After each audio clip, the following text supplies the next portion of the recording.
everybody. Welcome to Zoe's Treasures. My name's Tracy, as always, here with my husband. Yes, Mama, he almost got fired. I'm like, the countdown says, waiting for host. I'm like, are you ready? Are you ready? Can I hit go live? Are you ready? He's like, hold on. So it's all his fault this morning. We're just going to blame him. Good morning, Kate. Hey, Laurel. How is everybody today? Vintage Gypsy Bree. Good morning. Mama, so I'm fired, huh? Good morning to you too. Hi, Good Daisy Lane. morning, Mama. All right, you guys. So, I think we have a great topic today. I always think we have a great topic. Of course, I'm a little biased. Catches by Kathy. Hello. But let's talk about some other stuff before we get there. Happy Friday. I know. Good morning, Hidden Lane. Thank you so much, Kate. I don't wear it that often. True story. Here's one of those little TMI things. I guess this isn't TMI. I've had this shirt for, 15 years. So back when I was working in the corporate world, I'm still in the corporate world, but when I would have to go to an office every day, there's mean girls everywhere. There's mean girls on whatnot. There's mean girls in the corporate world. But I wore this shirt to work and to the office one day. And this girl, and it was kind of in the winter time. And I know this is more of a springy shirt, but I liked it. I was in Florida. You can wear light material in the winter in Florida. So I wore it into the office, and she looked at me when I walked into the office, and she's like, oh, that's a little bright for the winter. And then I always kind of had, I don't care how grown and mature we get. It hurts when somebody says something like that. So then I put this shirt in the very, very far back of my closet, and I'm just starting to bring it back out. And that was like many, many years ago. So, true story.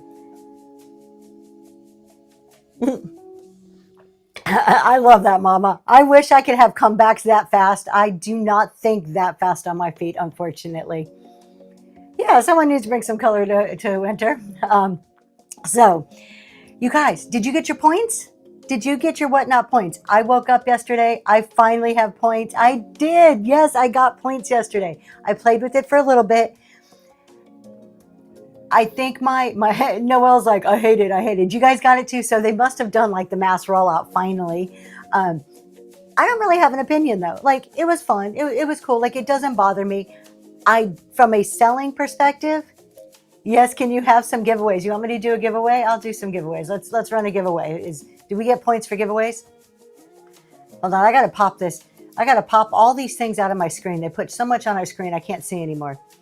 So the points, Light in the Attic, when you go into your, let's see if I can bring this up here. When you go into your Whatnot account, and a lot of people didn't have it until yesterday, and you have this little like package up there at the top. It's little, mine's black. If you click on that, it says points, challenges. So there's a little thing that says challenges, and then there's point shot. So you can do different things throughout the day on Whatnot to earn points. Then those points, you can buy little emojis, like things that spin around on the screen. Oh, it's okay. We're good. So you can buy little like extra goodies just to enhance your time on Whatnot. And you do the challenges. From what I've saw, I've only had this less than 24 hours, you guys. So I'm not an expert in any means. But some of the challenges I saw were like purchasing things, tapping the screen, bidding, buying. So your activity on Whatnot. Bookmarking, I guess. I don't know if I saw that. So I played with it a little bit. It's kind of fun. If I'm bored, I'd probably do it. I'd probably tap to see if I can get some points. Am I going to get too much into it? Probably not.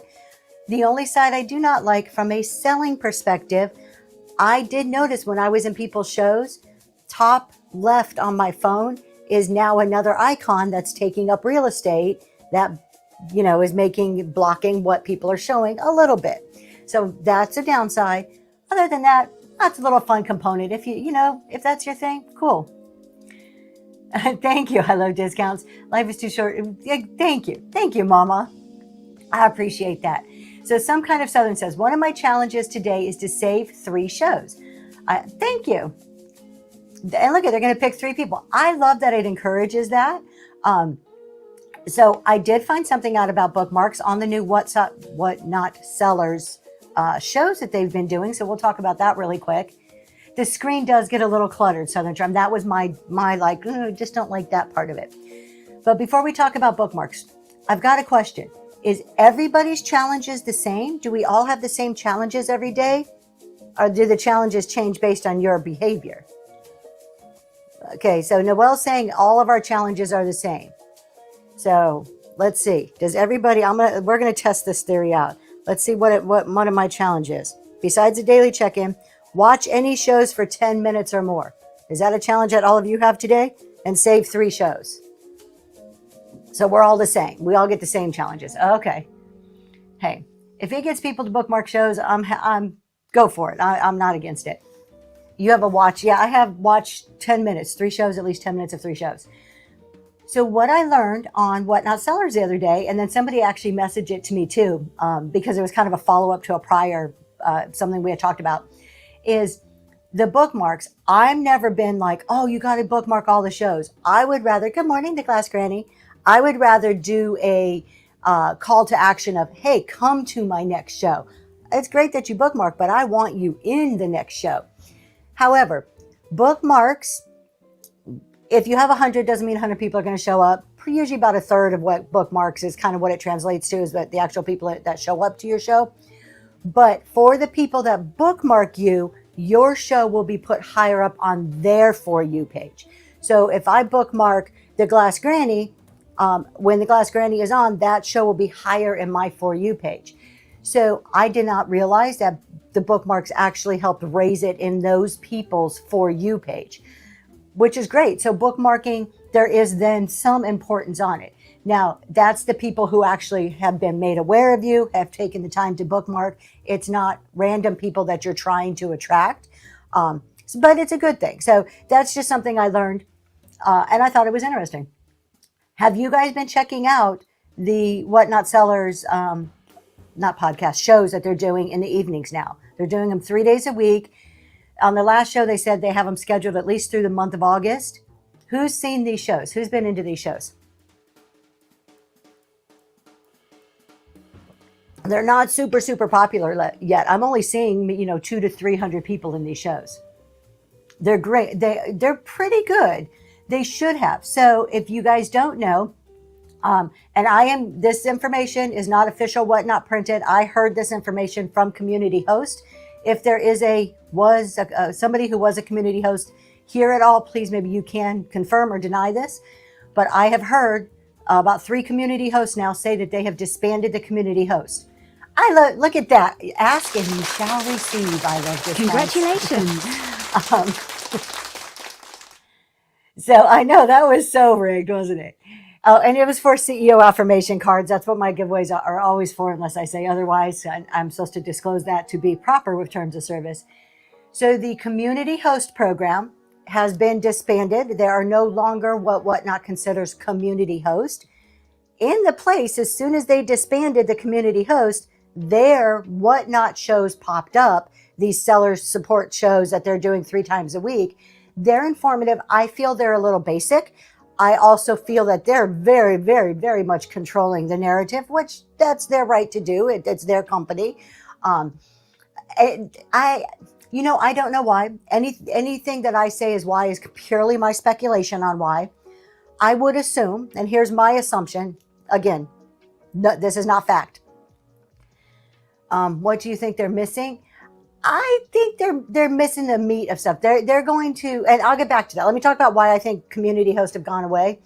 I think that they were having a hard time controlling the narrative. There were a lot of community hosts, a lot of different personal opinions, thoughts, ways that the things were expressed. And even though Whatnot said, hey, I want you to talk about this topic this month, it's hard to control it. If they're not working for you, if you're not giving them a paycheck, if they're not your employee, you can't really control it. These are volunteers. So I think Whatnot, as they grew, has realized that they need to control the narrative more so. That's a personal opinion from like a business mindset, thinking at it like that. I'm not one, wasn't one. I don't know the actual reason. That's speculation. So it is the point for Whatnot to control the narrative. What I think they're missing from the shows that I've seen is that, we're going to sit here as a seller. I'm going to talk the nitty gritty, the good, bad, and the ugly. Whatnot is going to put a positive spin on everything, as they should. It's their company. We have to take everything we hear with that lens of who's talking to us, who's telling us that. I'm going to pound in bookkeeping to you guys because I'm a CPA. So you're going to have, you take that as part of it with a grain of salt. It's like, yeah, well, Tracy's really going to go heavy on bookkeeping because that's her perspective. So think about that from Whatnot. They're not going to tell you the ugly. They're not going to say shipping is costing a hell of a lot more money over 5 pounds now. They're going to say, you got a reduction between 1 and 5 pounds. Look at the price savings you're getting. So see, it's the same shipping topic given 2 different kind of viewpoints on it. That's where I think they're missing, and that's why I still think community shows and what everybody does here in chat shows is vitally important, because you're going to get all the other points of view. Yesterday I was scrolling and I got a pop-up that said introducing short videos. It was a video for ad for a reworkers, and I can buy yourself. Yeah, so you can put videos on here now. So any seller here, as far as I know, can put videos on there. Very few are taking advantage of it. So if you are so inclined, you could be a forerunner in that. Good deal. Good morning, the Serial Hobbyist. Coastal Peacock. Coastal Peacock, I actually have something for you. I found something when I was outsourcing the other day, and when I see you, I have something for you. Or if I ever send a package to you, one or the other. It's not of a high enough value to like pay shipping on right now. So thank you so much, Aaron's Fair. I appreciate that. They did do away with the serial hobbies. The Serial Hobbyist, they did do away with community host. So they're still there. They're still great people. A lot of them are still doing their talk shows. They're still sellers on the app. They haven't gone away. Just the program of the community host no longer exists. I love discounts. That is not a green screen. Check this out, you guys. Look what I did. Do you want to change it back? Can you take it away? Is it just a click of a button? That is my wall, which unknowingly to me, I picked a green color. Uh-oh, where did I go? So that's my new wall. So I wanted to brighten it up in the background. I had that orange, dark orange, burnt orange wall, and I wanted to brighten it up. So we went with a light green. And lo and behold, we come down to the studio this morning and realize that it works as a green screen. So that's what we have now. We have a built-in green screen. Thank you so much. I liked the color too. It's a little mintier green than I wanted it to be once I got it up on the wall, but it brightens it up. That's my whole goal, was to brighten the wall up behind me a bit. We have this ongoing battle, myself and Noelle, about shelving. And that's why I was late, Mama, because I was trying to fix it at the very beginning of the show, so you could see it better. There's a lot of static in it, though. You need to clean it up. He had about 5 minutes to play with it this morning, so he'll get the staticky, kind of clean it up better as he has some time to mess with it this afternoon. Good morning. Good morning, Mary. So this is our ongoing battle. I don't like brown shelves. All of my shelves are brown. I do not like them at all. So you're like, well, why did you buy them if you don't like brown shelves? Well, let's leave the mint green on. We'll leave mint green today. But I think you're going to need to turn the green screen off because now it's really making things look funky. There we go. I bought brown because my husband refuses to get white because he says white reflects too much of the light. And with the cameras and the lights, then the items get completely, I got a hair in my eye. The items get completely washed out. So I don't have white shelves because of the audio video side of it, but I hate the brown shelves. So at least I got a light colored wall. Compromise. It's all about compromise. It's very green, yes. It doesn't, in person, it doesn't look that green. Do you agree with that white shelves wash things out? I find it interesting.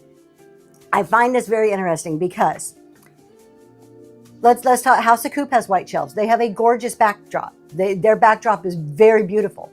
Their white shelves, also their style of decor, the things they sell are usually very bright. Not everything, but they have that's kind of an aesthetic that they seem to go with a lot, is more of the MCM, the bright kind of colors, which looks wonderful against white. However, because they're such a well-known seller on here and they get the 400, 500, 600 numbers of people in their room, I cannot tell you how many times I have heard other sellers say, I want to set up like House of Coop. I want to do the white shelves. And you see that copied quite frequently. And then every time I see it, I'm like, I wonder what, like I think about my husband saying the white shelf thing and the whole, so anyways. So I don't think there's any one right way to do it. I would probably go with white if he let me, but I just think it's interesting. I could paint them if I got off my lazy butt. I could paint them. That just takes a little bit of effort and time. So I think the dark green would look good against the light green. And who knows? If you've been around me any length of time, I have changed my backgrounds. I've changed my studios probably 7 times in 3 years. This green probably will be here for 6 months and I'll pick something else, more than likely. You have dark gray shelves, and sometimes I use to brighten up the area, just to make it a little bit. It's just those dark shelves to me just kind of drain things out. And there is a marketing. I read a research one time that in stores, in retail stores, they don't use dark shelves for the most part because sales are declined, and I forget the exact percent, but there's a decline of sales when items are displayed on brown shelves versus displayed on a lighter colored shelves in retail stores. So, there's all kinds of marketing research out there. So I thought that, I always had that in the back of my head too, and I thought that was an interesting fact. And that's why stores use it, because it makes things pop. Don't read too much into it for what we're doing here. And I don't even remember how old that marketing research is. I read it sometime in the past, but it's always kind of stuck in my head. What app lets you do that? Do what? Laura, what are we talking about? Doing the green screen thing? I have no idea. What do you use? A bunch of stuff? Good morning, Mary. There's no app, and you don't want to see my mess. He uses a bunch of audio, video switchers, soundboards, like all kinds of high-tech audio, video equipment stuff over there. Stuff I have no clue. And honestly, you guys, you want to know a secret? This green, there's about a quarter of my wall over here that's still not painted because it's all of his equipment, and I don't want to move it out of the wall, so this looks very janky. I'm going to use what Liz likes words, like her janky basement. If you were here in person, the paint stops about 3/4 of the way down the wall. I need to get him to move his equipment out, and that's a big process there. Yeah, it is about the product, not the shelves. Absolutely. You have to, take a look at the shelves when you start going into retail stores and see what color they are. See if that actually makes sense. Just you work with what you have. You make do the best with what you have. 100%. Thank you. I love discounts. Okay, you guys, 0% commission today. Who's doing shows today? I'm not technically doing selling shows. Unfortunately, yes. I don't see where to upload a video. You know what, Thrift Musketeers? I don't know off the top of my head, but I'm going to put a note, and I can maybe mention it tonight on my show if I can figure out how to do it. No, me. Okay, so a lot of people are, only because it's Friday, so your normal scheduled show. So everybody's like, okay, if I have it, I am going to stay on as long as you can do some randoms. I'm not doing selling shows only because I'm just sticking with my schedule. I'm just sticking with my normal schedule. However, what I am doing is everything in my bin, I did put on flash sale, 10% off. I save 8%, you save 10%. So I did put everything on flash sale. If you do not see it, let me know. Those flash sales to me are so finicky. I set them all right before the show. So if you don't see it, let me know. Soap show later tonight. Yeah, take it if you can. I mean, heck, if you already have a show and you can sell some stuff and save 8%, go for it. New and just try it. It is normal Friday night one. Yeah, that's it. I'm doing my normal shows, but everything is on flash sale. Nothing is flashing. All right, let's see. Let's see if I can get something to flash. Why is it not flashing? It is turned on. It looks like it is totally on for me. That is so weird. All right, can somebody teach me something here? I've opened up one of the things in the bin. It's a buy it now item. Flash sales turned on. It looks like I set it for 10% off, set it for 2 hours. All right, let me take it off and then turn it back on really quick. Let's try that. Let's turn the flash sale off, turn it back on. Confirm. It is just not flashing. Pin it. Try to pin it. Let's see. Okay, so I pinned it. It's still not flashing because I'm looking. Oh, start flash sale. Look at that. Ah, there you go. Look at you guys are so smart. Let me just run through and start all these really quick because they'll go for 2 hours. Give me 1 second here. It's going to take it. Now that's a pain in the butt. You have to pin it and then you have to hit start flash sale on every single item. Okay, so I'm going to go through and do this. I only have 10, thank goodness. I don't keep a lot in my bin, but we're going to start everything on flash sale. What I do want to talk about is the setting up your reselling business course. That's a good one. We started that last week, and that's that in the library I wanted to talk about. So give me 1 second. Sorry, you guys. I hate that I have to do this while you're sitting here watching me. I think that's a pain in the butt. Whatnot, fix it. All right, one more. All right, there we go. Okay, goodness gracious. In your past experience, any benefit of reduced commission is counteracted by the sheer amount of competition causing lower room counts than normal. I would tend to agree. I love discounts. That's kind of my viewpoint too. There's already enough competition. We're already fighting for people, right? And the amount of people that are going to be on today is going to be absurd. Okay, I want to talk about this one, Reselling Business Workshop. So you guys, we started this on Monday. And it was great. At least I thought it was great. This is a 4-week workshop that we are doing on Whatnot. So every Monday night at 7 o'clock, and we're going through the four Mondays in August. Last week, we talked about the basics, getting an EIN, setting up your business bank account. We talked about all the different business structures, LLCs, S-Corps, all of just everything that you need to do before you should even go into business, before you hit go live. This week, Monday night, we're talking about taxes and setting up your accounting system and tracking inventory. We're really going to walk through on how to do that.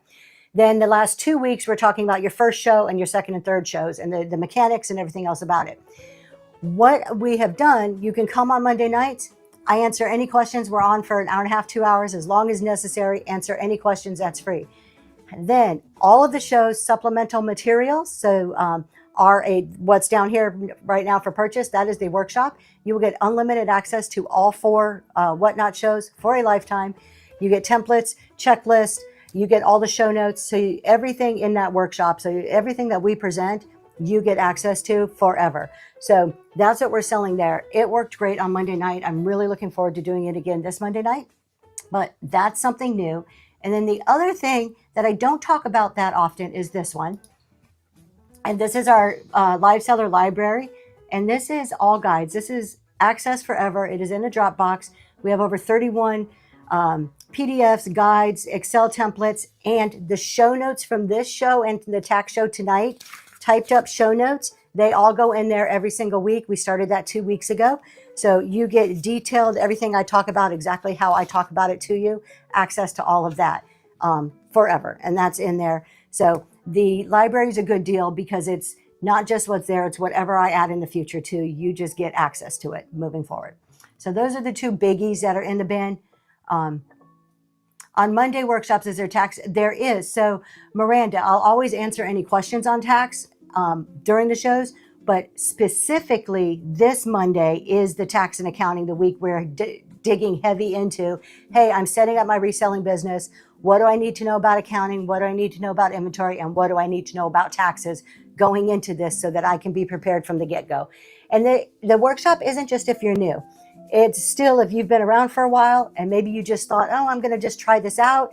And now you're realizing it's getting serious and you're like, okay, what should I have done? What should I do now? So it kind of takes it from both perspectives. I think it's really good. This is the first of many workshops we're going to be doing. So setting up your reselling business is first. November, we are actually doing a tax workshop. We're going to be getting ready for to do your taxes. That's November. December, we're going to do about planning, getting ready for 2027. And then I'm in the midst of creating and planning out ones for 2027. I'd like to do 1 workshop a quarter. So at least 4 a year throughout the years. So that's what's there. I'm going to unpin this. There you go, because I just don't like clutter. What else are we going to talk about, you guys, tomorrow? Before we get into the main topic, 30 minutes, I'm not even in the main topic. I feel like I'm doing a Tony Talk. Elegant and Timeless. So everything on the shelves is for sale tomorrow morning, 8 a.m. That is the Elegant and Timeless. I've got some cool stuff. You guys, you can plan that far in advance. Everybody can. It's not that I have every detail down, but I know what's going to occur when. I got to show you this, you guys. This is going to be for sale tomorrow. I'm not running it today, but you guys have heard about bee boxes, right? Have you ever seen a butterfly box? I actually sent Michelle from Southern Charm a picture of this when I got it. This is a butterfly box. That is a butterfly on top of it. Oh, he's telling me to put it on here so you can see it and it's not making so much noise. Look at how gorgeous this thing is. Let's see, are we centered? Okay. That is an actual butterfly. How beautiful is that? Let me hold this up. It's okay. We're good enough to show. How cool is that? This is for sale tomorrow. I just thought this was so pretty. This is one of those items. You know when you go to the antique store? Can you switch back? Thank you. You go to the antique store and they have all the glass shelves. Oh, not the glass shelves. The glass. Whoa. That was close call, you guys. They have all the the cabinets that are locked. I normally do not ask them to unlock cabinets. Good morning, Lincho. I know they have to lock it. People steal. They got to protect their stuff. I think it's a pain in the ass to go ask them to unlock cabinets. So unless there's something really, really good, I don't ask them. And that was in a locked cabinet, and I waited like 30 minutes for that lady to come over to give me that. So I thought it was a good one. I Love Discounts is on the 127. Who else is on the 127? Girl Friday Crafts. I heard that I saw some posts from her. She's there. If you guys are having FOMO of the 127, I'm having major FOMO. You can go see I Love Discounts. They are doing live shopping, so you can experience the 127 through them. You can live vicariously through I Love Discounts. Miranda, are you on the 127 too? Awesome. There are a lot of people. The ones that I'm naming are the ones that I'm more familiar with. So oh no, you're having FOMO. Yeah, I'm having FOMO. I am going next year. We have a plan. Y'all, I haven't told my son yet. So Bruce, if you're listening, here's your notice from your mother. We have a plan next year. I'm going to put it on my calendar to take time off for the 127. I'm going to schedule it in on my work calendar. Like today, I'm going to put it on there, put my PTO in so that nobody could like book me for a conference during that time. My son has an RV.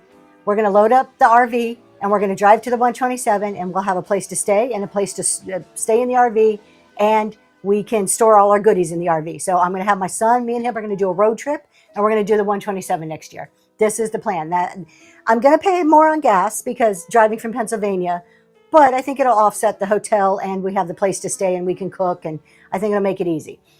Have, a place to shower, cook, do all that stuff. So, and the RV, he has like the queen bed and he has the bunk bed. So there's plenty of space for us to sleep and eat and do all that. This is the plan. Bruce, just I'm letting you know now in case you're watching, son. We just start in Michigan. It would be, and you can just drive all the way down. Maybe we'll do it. I don't know how many days. I Love Discounts spent 7 hours, got 11 miles yesterday. So I don't know how far we're going to get. We're going to go for it though. You're just come on, Aaron. Yours is starting today too? Nice. Yeah, I think was yesterday the official first day of the 127? I think it was. Okay, there you go. Let's get into our topic today, you guys. I think this topic is going to hit some people hard today. I really do think this is going to hit some people. We are going to talk about inventory that supports cash flow. This is kind of touchy. The goal for me today is not to change your mind, is not to say have bin items, don't have bin items, list on eBay, don't list on eBay. That's not the goal. My goal today is just to challenge your thinking, just to get you to say, let me look at this from different viewpoints. That's it. Not to do stuff different. I just want you to consider other viewpoints to see how they may or may not affect your business. So let's get into it. But before we actually get into the meat and potatoes here, question. Do you know how many items you have sitting in your inventory? Ballpark, right now, without going and counting. Unique Travelers does. 5 million. We have a lot of no's going on. And this is where we're going to get to. Thousands, about 250. When we first start out, it's probably easy because we probably bought like 30, 40 things. 3 years in, might not be as easy. Good morning, Coach Her Karma. You can't count that high, too many. Okay, so let's talk about it. We all know this isn't new information. There is not one person in here that this is going to surprise. 20,000, oh my gosh. And not that 20,000 is bad. I mean, think about a grocery store. They probably have hundreds of thousands of products. It's not the number that's bad. It's the not knowing the number, not managing the number, not making proper decisions on those numbers. That's the part that we need to think about a bit. Figure out the IS file. I'm not sure what you're saying. Maybe I'm just not reading it. Hold on, wait, let me scroll down. Oh, CSV files. There you go. Go, Unique Travel Treasures. Go see Crystal's Vintage Decor. If you're still struggling, she is amazing at walking people through that. 16 years in, I have no idea, but I wish I would have kept better track from the beginning. Unique Travels, check your DM, please. Message from the guy in charge over here. When you don't source well, you end up like me doing dollar sales last night to get the stuff gone. Possibly. But inventory is cash. We all know that. That's not a surprise. Inventory is cash. Technically, I mean, in the scheme of things, when you're looking at it and accounting wise, they're assets. They're things you own. We take cash from our bank and we just trade it for something on our shelf, trade it for a piece of inventory.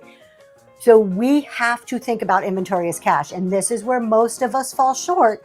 While we know that, we can think that, we rationalize inventory and we twist it to make it seem like it is not cash sitting on our shelves. That's what we're going to talk about today, is really understanding what it is that's there and how we should be making decisions on it, because it is our cash. So dead inventory can be the death of your business. And here it is. Nothing I'm going to talk about today isn't stuff that you probably haven't heard or know. I'm hopefully going to be able to maybe shed different lights on it to see it in different ways. So we can think about it a little bit differently. I got behind on records, and once things go inside boxes, it's a magic portal. It is. It is like the genie's bottle. You just don't know what's coming out of there. It's gone. You don't see it. There is actually, it's called habituation. We're going to talk about that. There is an actual psychological term that goes along with putting things in bins and why it affects us so bad. So when we think about that inventory as actually being cash, if I came to you, hold on, wait, why? Only been in this a few months, but have a ton because I bought lots of things, so I'm excited for this topic. Okay, great. Just keep on listening, ask questions. So if I were to go to you and say, hey, can you give me $500 and I'm going to hold on to it for you for a while? You'd be like, excuse me? No, you can't have, what are you going to do with my money? That's my money. I need my money. But that's what you're doing when you buy inventory. I know you're sitting there saying, oh, but I can sell it. You can. But in essence, what you are doing is you are taking your money and you're setting it on a shelf to be held. Okay? Because it's not spendable. You can't spend that money when it's sitting on the shelf. It's tied up into something else. Okay? So that's one way to start thinking about it. Until that sale happens, until that inventory leaves your premises, that money is frozen. It's like freezing it in a block of ice. You can't use it. Okay? It's not gone, but it's not usable either, which is far different than cash in your bank that's usable and 0% interest. Correct. Okay. I guess when I'm out and about sourcing and see something I want, I get it being at a good price. No. So Miranda, I never recommend buy something just because it's a good price. It wasn't part of my plan notes today, my inventory boundaries. People have heard me talk about them ad nauseum, but I don't buy things just because they're a good price. They have to fit all the other boundaries for me. I have to be able to ship it. They have to fit what I sell. And what's the other one?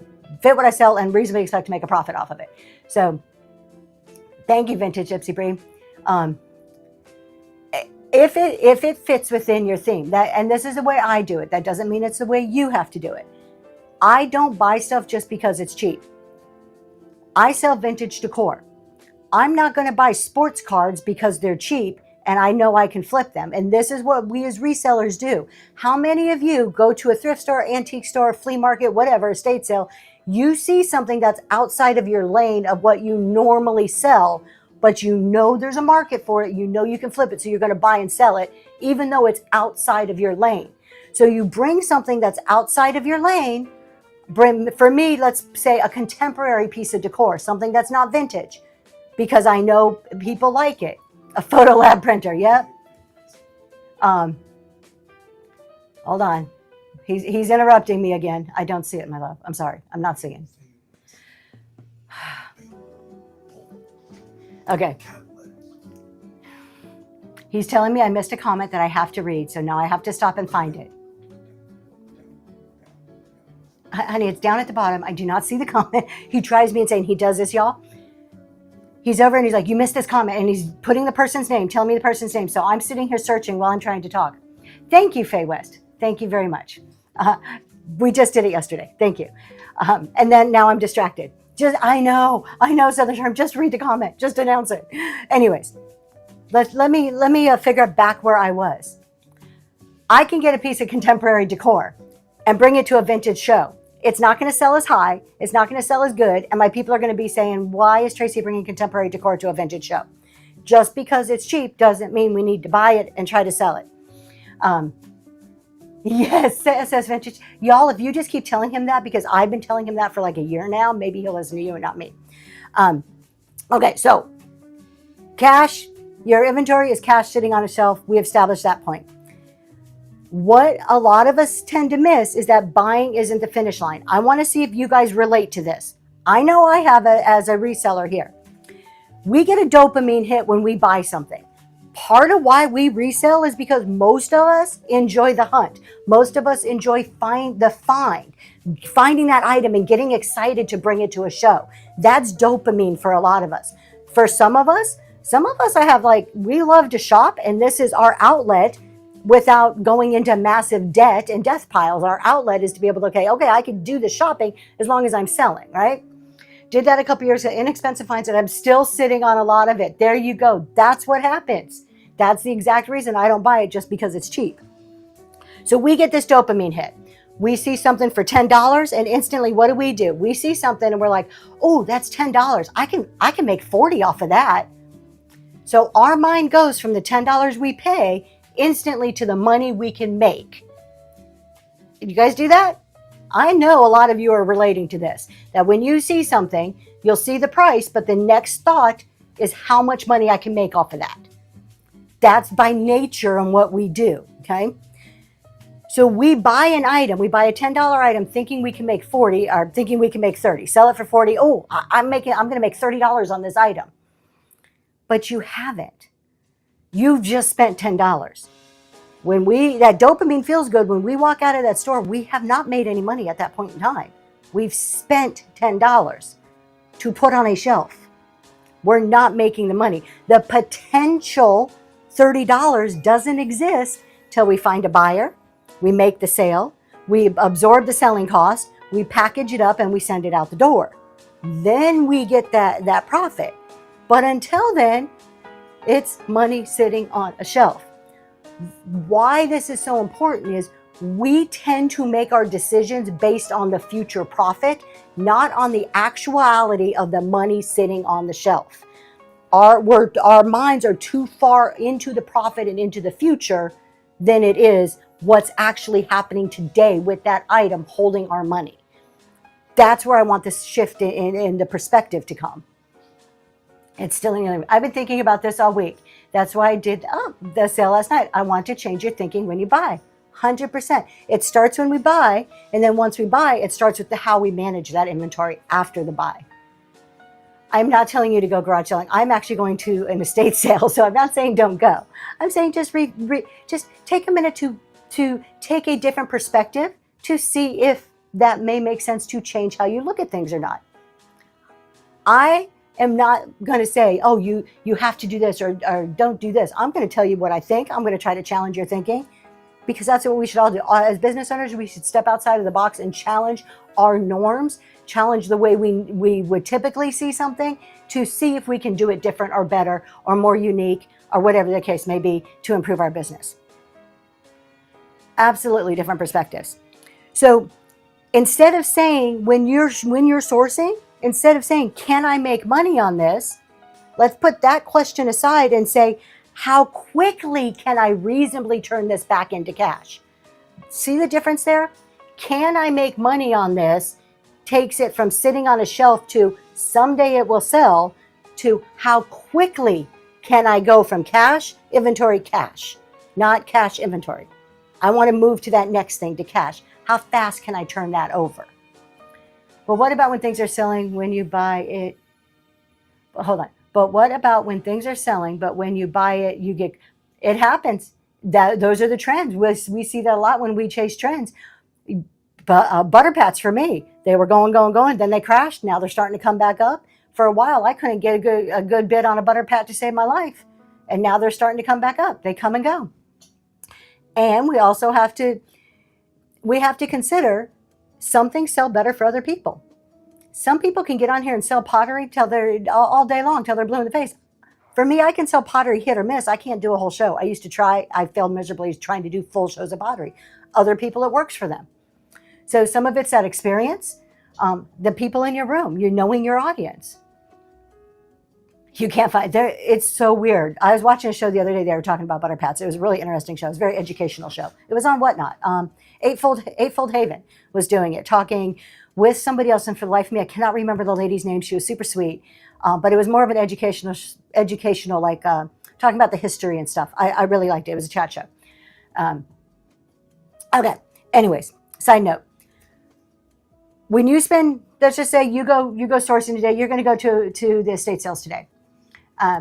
You spend $200 on 10 pieces of whatever you buy.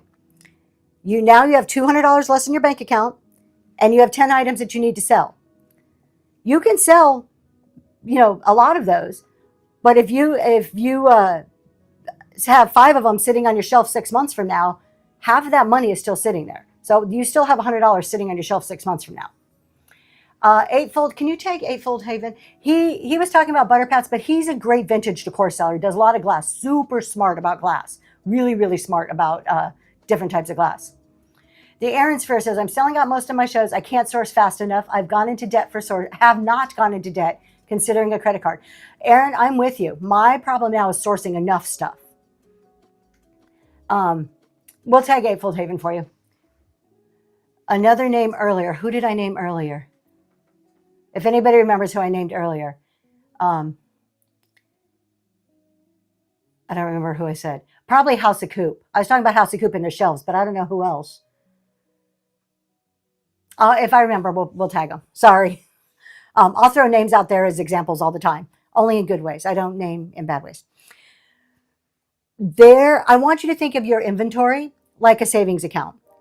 You can't touch that savings account until somebody else decides to make a withdrawal. So would you, shoot. Oh, I didn't remember the lady's name. Yeah, it was Eightfold Haven and a lady he was talking to. I wish I would have screenshot or something. She was super sweet. I just don't remember her name. But if you reach out to him and ask who he co-hosted last night or the night before, I'm sure he would know. Eightfold Haven would know. I just don't remember. She was another vintage seller, one I wasn't familiar with. She had a lot of knowledge about it. I want you to think about your inventory like a savings account. Would you put money in a bank? You're like, hey, that's pretty safe. It's still my cash. But you can't withdraw that money until somebody else comes along and tells you you can withdraw that money. That's what happens with our inventory. We can't get our money out of inventory until a buyer comes along and says, okay, I'll give you some money for that. Now you can have some of your money back for what you spent. So that's probably like one of the biggest concepts. Now we're going to talk about what do we do? Now that we know this, how should we be making different decisions? How should we think about it? Kind of that side of it. There is like a psychological aspect here. I like to bring in that human behavior because it matters. I know there's other people out here who'll say, oh, that psychology is baloney. Human behavior is baloney. No, human behavior matters. We're humans. We deal with humans. How we act, how we buy, how we sell affects our businesses, right? So the people who mentally separate cash spent from cash available, okay, usually underestimate how much of their operating capital is tied up in unsold goods. Let me say that again. When I cannot separate cash spent from cash available, when in my head, when I'm not looking at the inventory as cash sitting on the shelf, I'm constantly underestimating the value of that inventory sitting there. So when I see a nice vase, if I'm not seeing my $10 sitting there, if I'm just seeing a vase that's going to get me money in the future, I constantly will underestimate the whole value of that. Meaning I can walk into my storage room and say, oh, it's about $1,000. When in actuality, if you count it all up, it's probably $5,000, $6,000, $7,000. How many of you could think that you can walk in and guess like that without looking at your inventory records and know exactly the value? I would venture to say that 99% of you would guess too low, that you would put a value on there that's far lower based on what you paid, not on what you want to sell it for. And this is why, because we can't separate that out. We see a future profit there. We don't see the money, our actual money tied up there. I lied to myself. Exactly. I'm going to do a plug for the accounting here. This goes back to keeping your proper inventory records, knowing what you have. We can't make good decisions because we're scared. That's being scared is part of the reason we don't do accounting. We're scared to know the truth. That's like after you spend too much on the weekend and Monday morning you got to open the bank account and you're like, oh, I don't want to look at my bank account. This is what's going on with why we don't do bookkeeping in business or keep our inventory records, because then we'd have to face the truth of the money sitting on our shelves. And that's not easy to do. But if we don't do that, we're going to continue to make bad decisions and tie up cash that we can't use sitting on a shelf. That hurts us in the long run. We just kind of talked about it. If we added those numbers up, most of us would be actually drastically surprised at how much money we have sitting in our inventory right now. Yep. And that exactly, Pipeline Hidden Treasures, is not just the cash. It's the storage. It's the potential use of that money. It's the having to manage it, the time moving it from place to place, the time to clean it. There's a lot that goes into it, and we haven't even got into the part of bins yet. We're going to talk about putting stuff in your bin.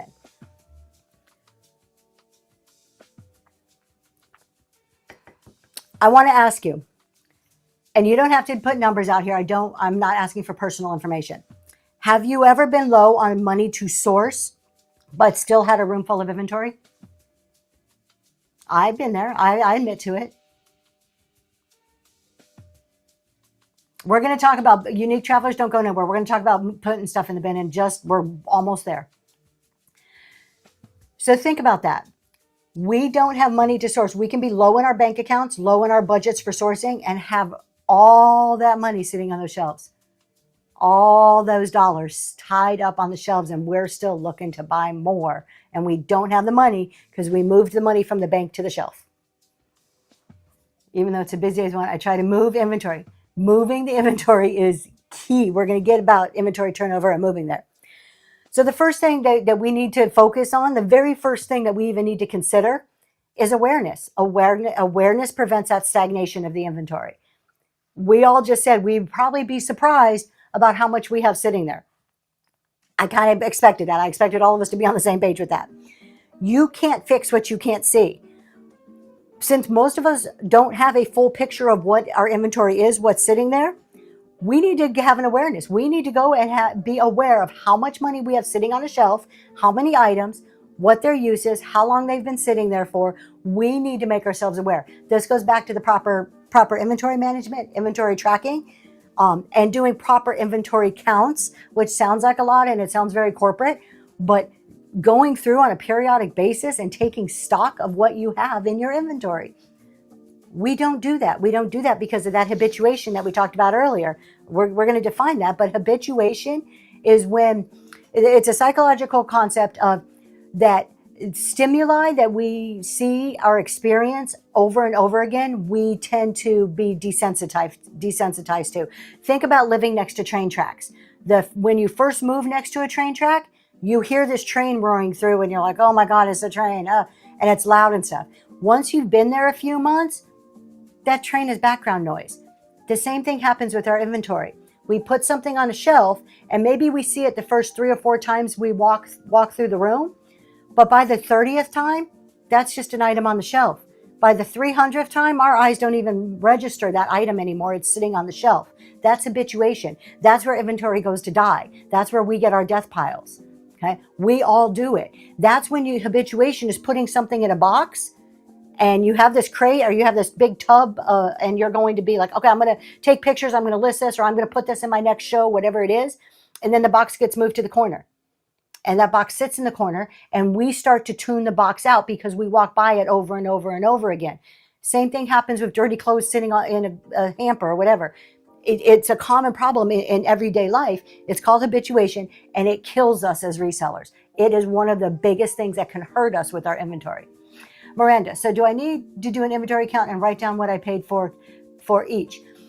If not each, having some idea. I do mine on averages, but I'm able to tell you through a sticker system on how much I paid for each. Close enough, within $1 or $2.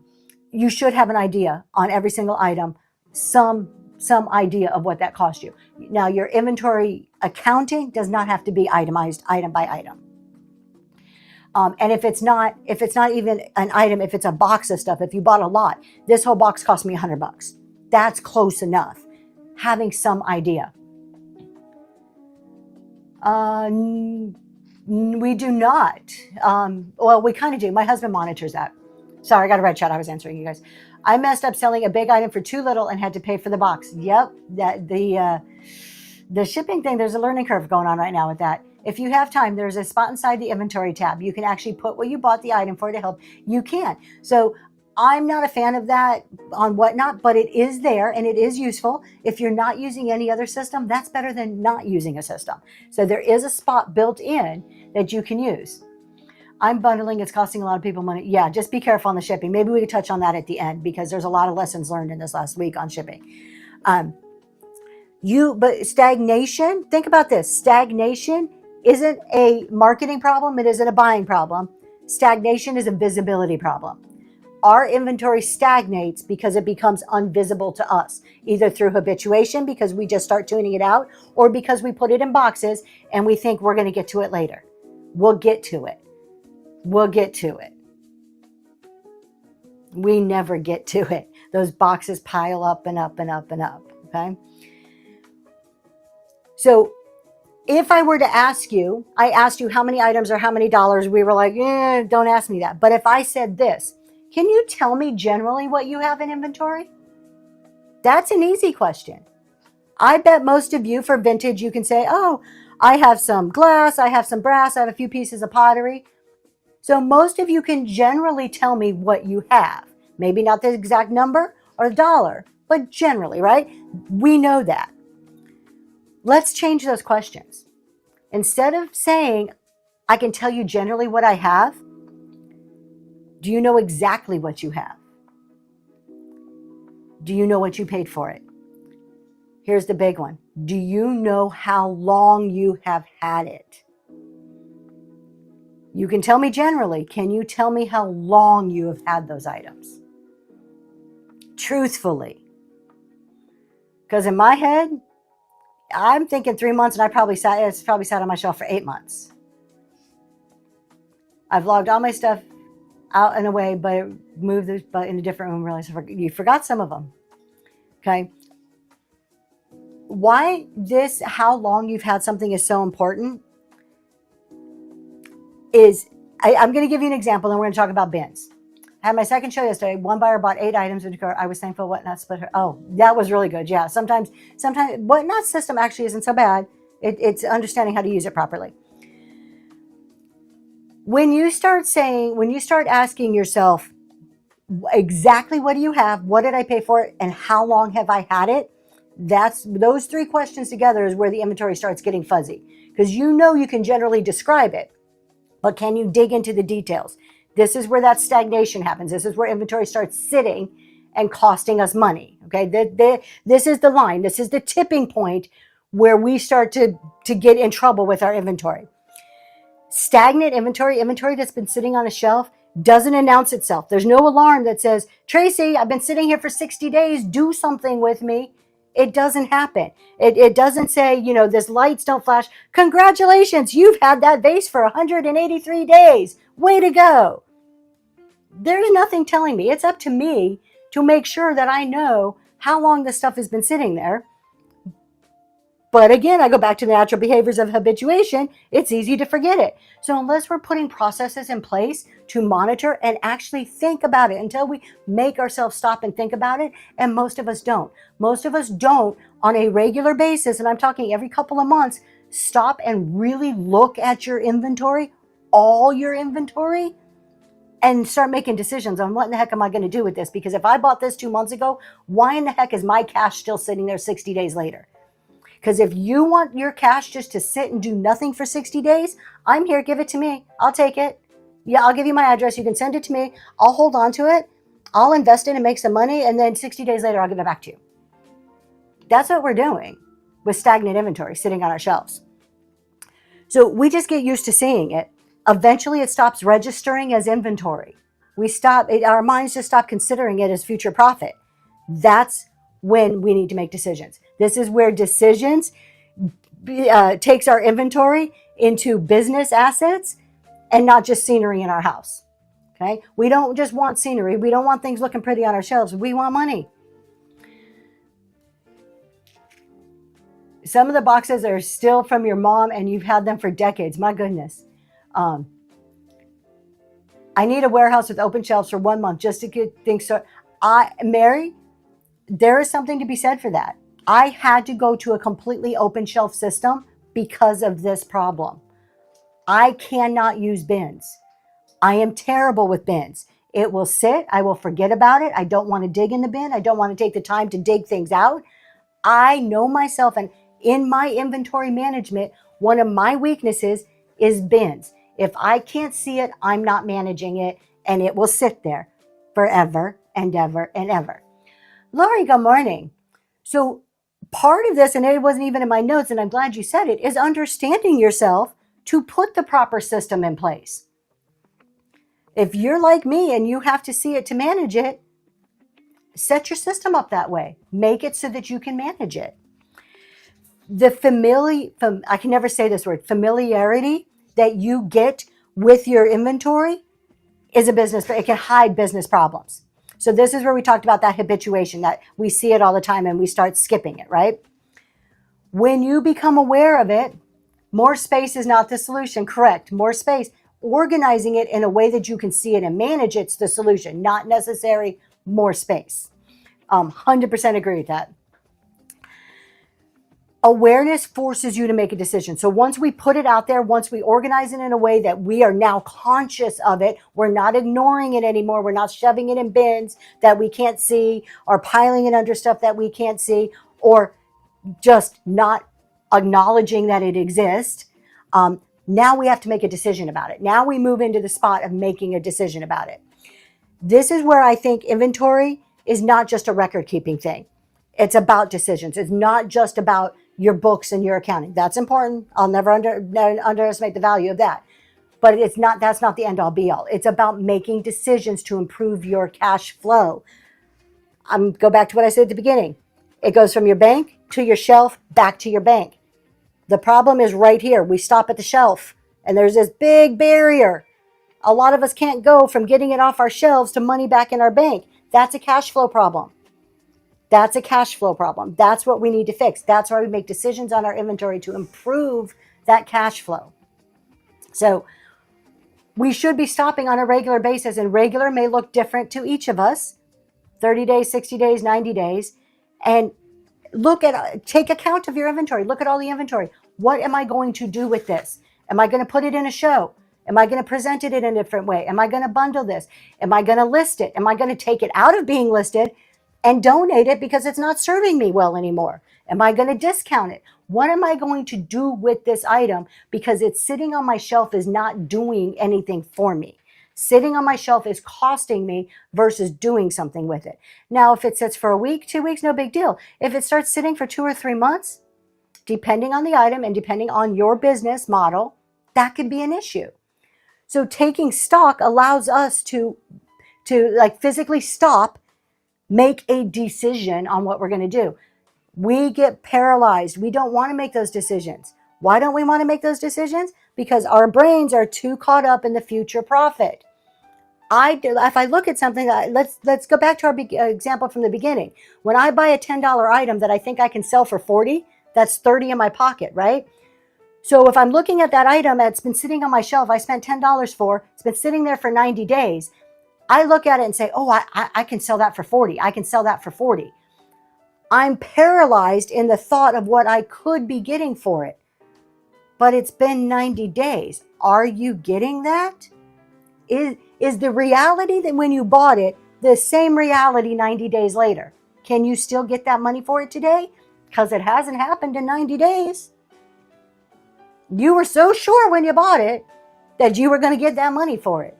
And here you are 3 months later, that cash tied up on your shelf, and that reality is not the same reality as when you bought it. So let's make a decision. What are we going to do with it? Sell it, discount it, change the presentation, whatever that decision is. Do something with it. Because doing nothing, being caught in the paralysis of someday making $30 is just tying up your cash, sitting on your shelf doing nothing for you. I am not advocating that you need to discount everything and sell everything off real cheap. That is not what I'm advocating for. What I'm advocating for is to acknowledge the status of the inventory, how long it has been there, and if it is still working for you or not sitting there, and what do you need to do about it within your business. Ordering custom designed jewelry from Ella and selling on here, you think it's a good idea or not. If anybody's a jewelry seller and has advice, please share. I'm not a jewelry seller. I tried it. Was not for me. I can't give you advice, but we have a lot of smart people in the room. Okay. Right now, do you know what piece has been sitting on your shelf for the longest? Instantly. Do you know what piece has been sitting on your shelf for the longest? Yes or no?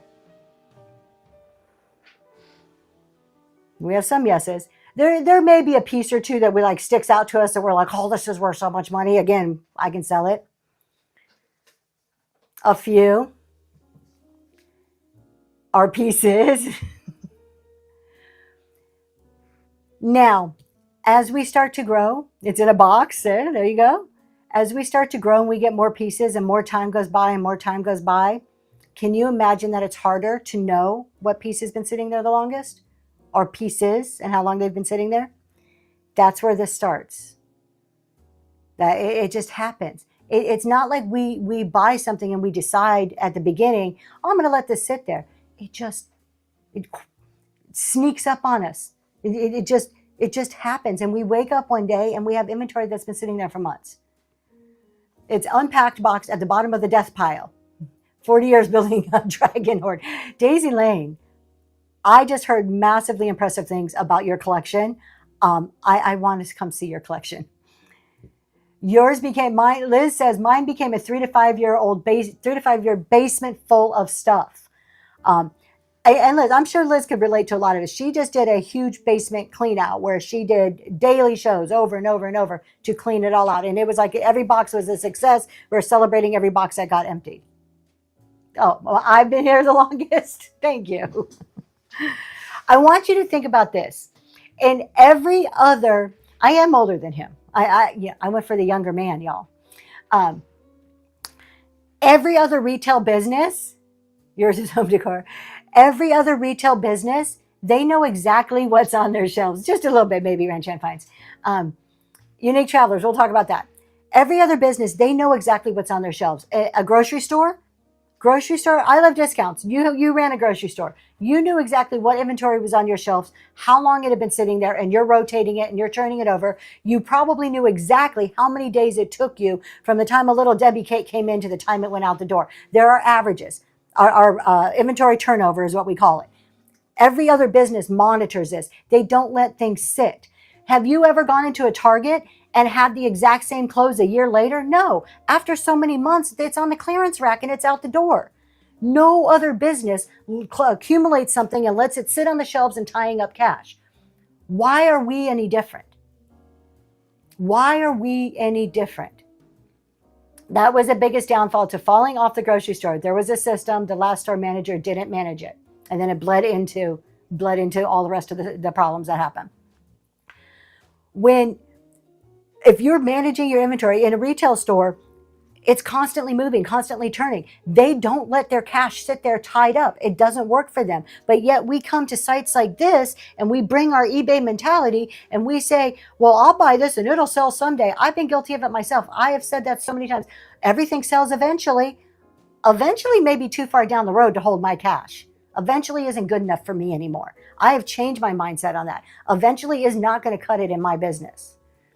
So if it's worked in retail for years and years and years and years, it's a concept that we could tweak to work for us.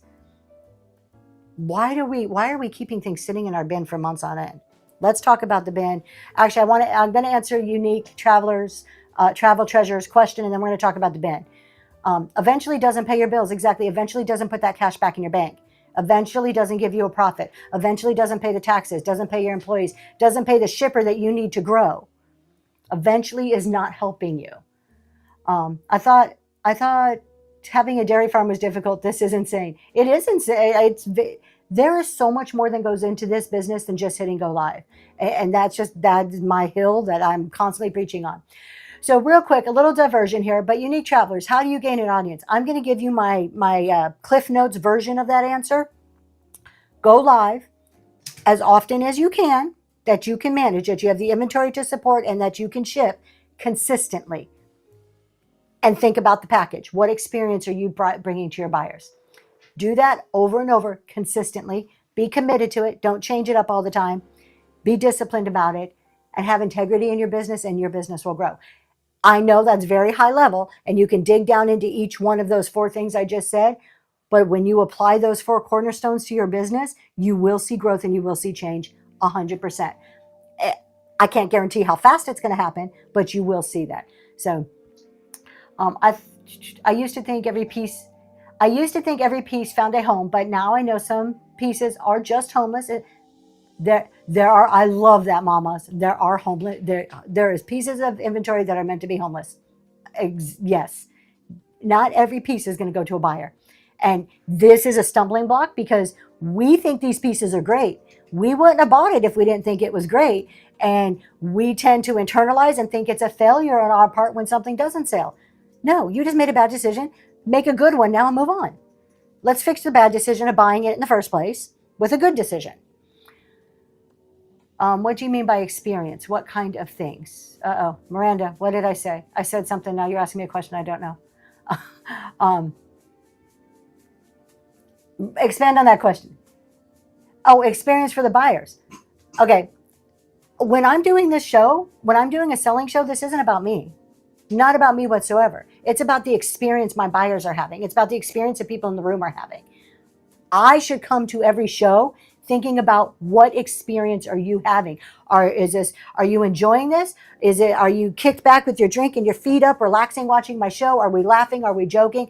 How does it feel to you as a buyer? How is the buyer experiencing your show? When you come to it with that viewpoint, the way you run a show will change.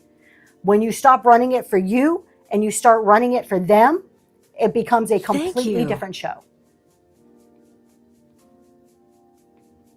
Okay, so let's keep going on. We talked about moving inventory, your turnover. It shouldn't be sitting there. Movement matters more than volume. You see those volume sellers out there and you're like, oh, I'll never be a volume seller. Movement matters more than the volume. You cannot do volume until you understand the movement part. You're going to need me to repeat all of this until he wakes up. It's on YouTube. Then those of you who don't know, we do multicast to YouTube, so you can't always go back and watch it. You cannot sell volume until you understand how to make the stuff move. Just having more stuff doesn't make it sell better, doesn't make it move any faster. The key, no matter what size you are, is learning how to move the inventory. Selling the plant carrier. Well, Tiny Roots, welcome in. Thank you for being here. Okay. High volume with low turnover is one of the most common ways resellers drain their own cash flow. High inventory volume, you got a lot of crap, you got a lot of money on your shelves, but you're not selling it, is the quickest way we drain our bank accounts. Basic business concept. We don't want to drain our bank accounts. We cannot replenish our bank accounts until we sell that inventory. Therefore, it's moving the inventory. Okay? The goal isn't to own more inventory. The goal is to keep the right inventory moving constantly. Okay? Keep the right inventory moving constantly. My goal is I source for a show. I'm sourcing all month long. I have 4 main Saturday shows. I'm constantly sourcing for those shows. I'm going to bring all of those items to the show. I'm going to sell 100% of those items. And I'm going to have empty shelves. And then I start again. My goal is to never hold inventory longer than 4 weeks. Maybe 5 if I'm traveling for work. So I do not want to hold anything more than 4 weeks. Anything over that is too long for me. That is my money being held too long. Do you know what your system is? How long is your goal to hold inventory? If you can't answer that question, that's the first thing you need to figure out. If you're sourcing to sell someday, all you're doing is putting money on a shelf to tie up your cash. I am seeing crickets.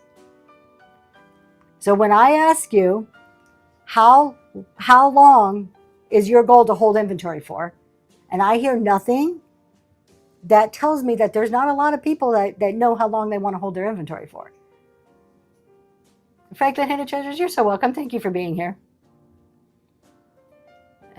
On the other side, I've been selling off some of my inventory that has been sitting, but I'm taking a loss to do it, which I don't love. Okay, but if it's been sitting, would you rather take a loss, get the cash out of it that you can to reinvest in something that will sell better? You made a bad decision at one point. Now you're making a good decision on that inventory. We take stock of our inventory and make a good decision. And talk about which half of the I Love Discount team you talk to. My goal is to sell as soon as possible, okay?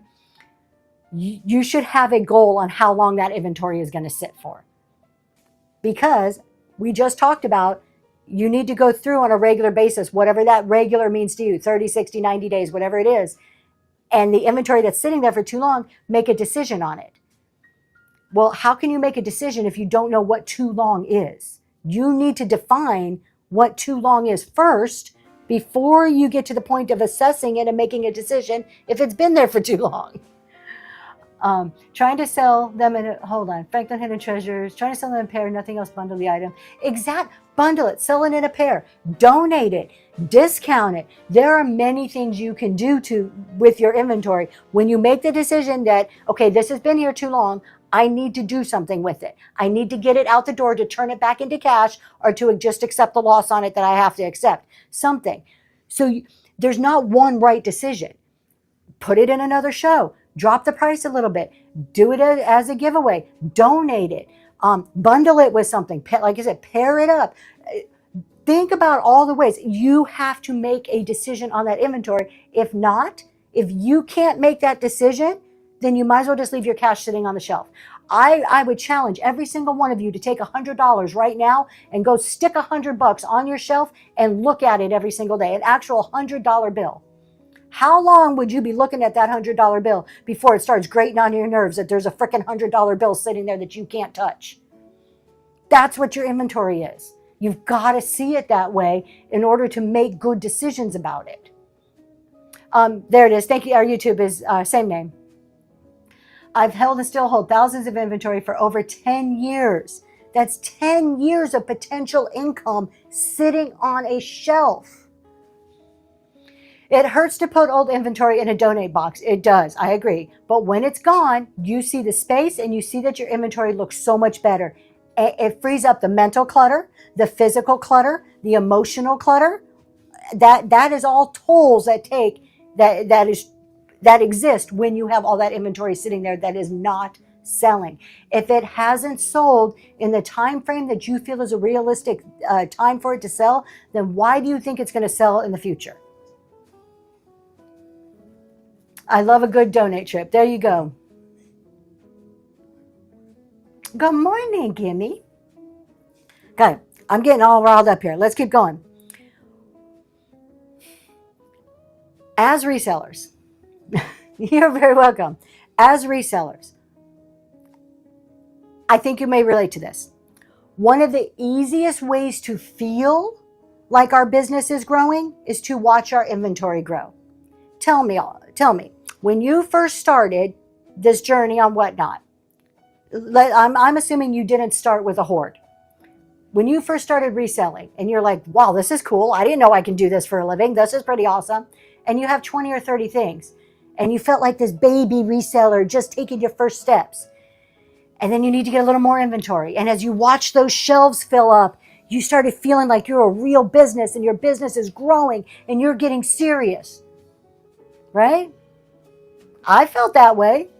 The more I see those shelves fill up, oh, I'm a real business now. Look at this. Because in our heads, we're used to seeing a store shelves full of everything. What we don't realize is how they manage it. I'll believe it when they're empty. The other way, I love that thinking. So we start with one shelf and then we add another shelf. And this goes back to what I Love Discounts was saying is just more space, more shelves isn't the answer. Then we need a storage unit, right? And then we look around and we say, look how much inventory I have. My business has really grown. Maybe your business has grown. I'm not saying it hasn't grown. But the amount of inventory you own isn't a measure of success. The amount of inventory you own isn't a measure of health for your business. So good morning, Tober. So we have to think about that. Just because we have a lot of inventory, that there's no metric out there that measures quantity of inventory to equate with success or health in a business. That doesn't exist. Turning that inventory over, moving that inventory, that exists with a metric score and being healthy in a business, not having the inventory. I just went shopping and ads came across my social, so I decided I bought nice things to sell, and then I kept shopping. We all do it. That's that dopamine, right? And we're so stuck on what we're going to make for it, right? So the question that we're starting to ask ourselves now is not how much inventory do I have? How much inventory is actually moving? How much of what's on your shelves is actually selling? If you go and look at your shelves, how many of those items have you shown 2, 3, 4 times? How many of those items have been sitting in your bin for 6 months? This is 75% of them you've shown 2 or 3 times. If nobody wants them after 2 or 3 times, why aren't we making a decision on them? And here's the problem. What do? What is the common thing to do on Whatnot? I'll show it in a couple of shows. If it doesn't sell, I'll put it in my bin. And then it sits and sits and sits in your bin. And people see it over and over and over. And you know that habituation that I talked about, when you start tuning out things that you're walking by, guess what happens to your buyers when they see that same thing in your bin over and over and over again? Habituation works for them too, and they start tuning it out. And so the same item just sits there in your bin.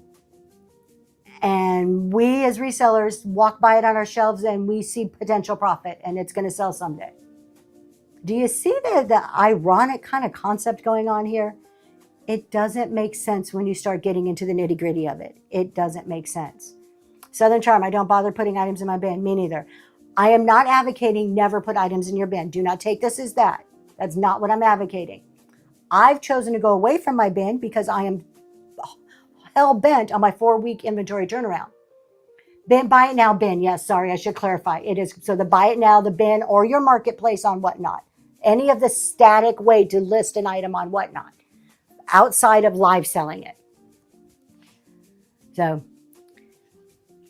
you stick it in your bin. It doesn't sell for 6 months.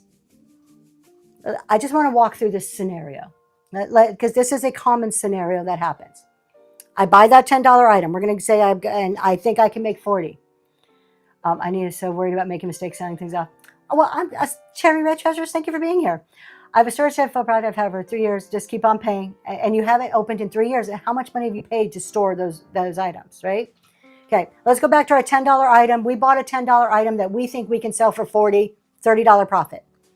We show it on a show. Maybe we start it, starting bid $15, whatever your starting prices are. Who's going to get that giveaway? Second Salt Vintage, congratulations. It is a CEO affirmation card and vintage postcard that's coming your way. So you show it on a couple of shows. It doesn't sell. So you put it in the bin. You're still thinking, I'm going to price it at $40. I can get $30 out of this item. So it sits in the bin.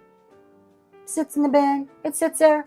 Maybe 3-4 months down the road, you have $10. Remember, that's $10 of your cash just tied up. 3-4 months down the road, you're like, okay, it's not selling for $40. I'll drop it down to $30. Another month or two goes by. I'll drop it down. Eventually, what usually happens?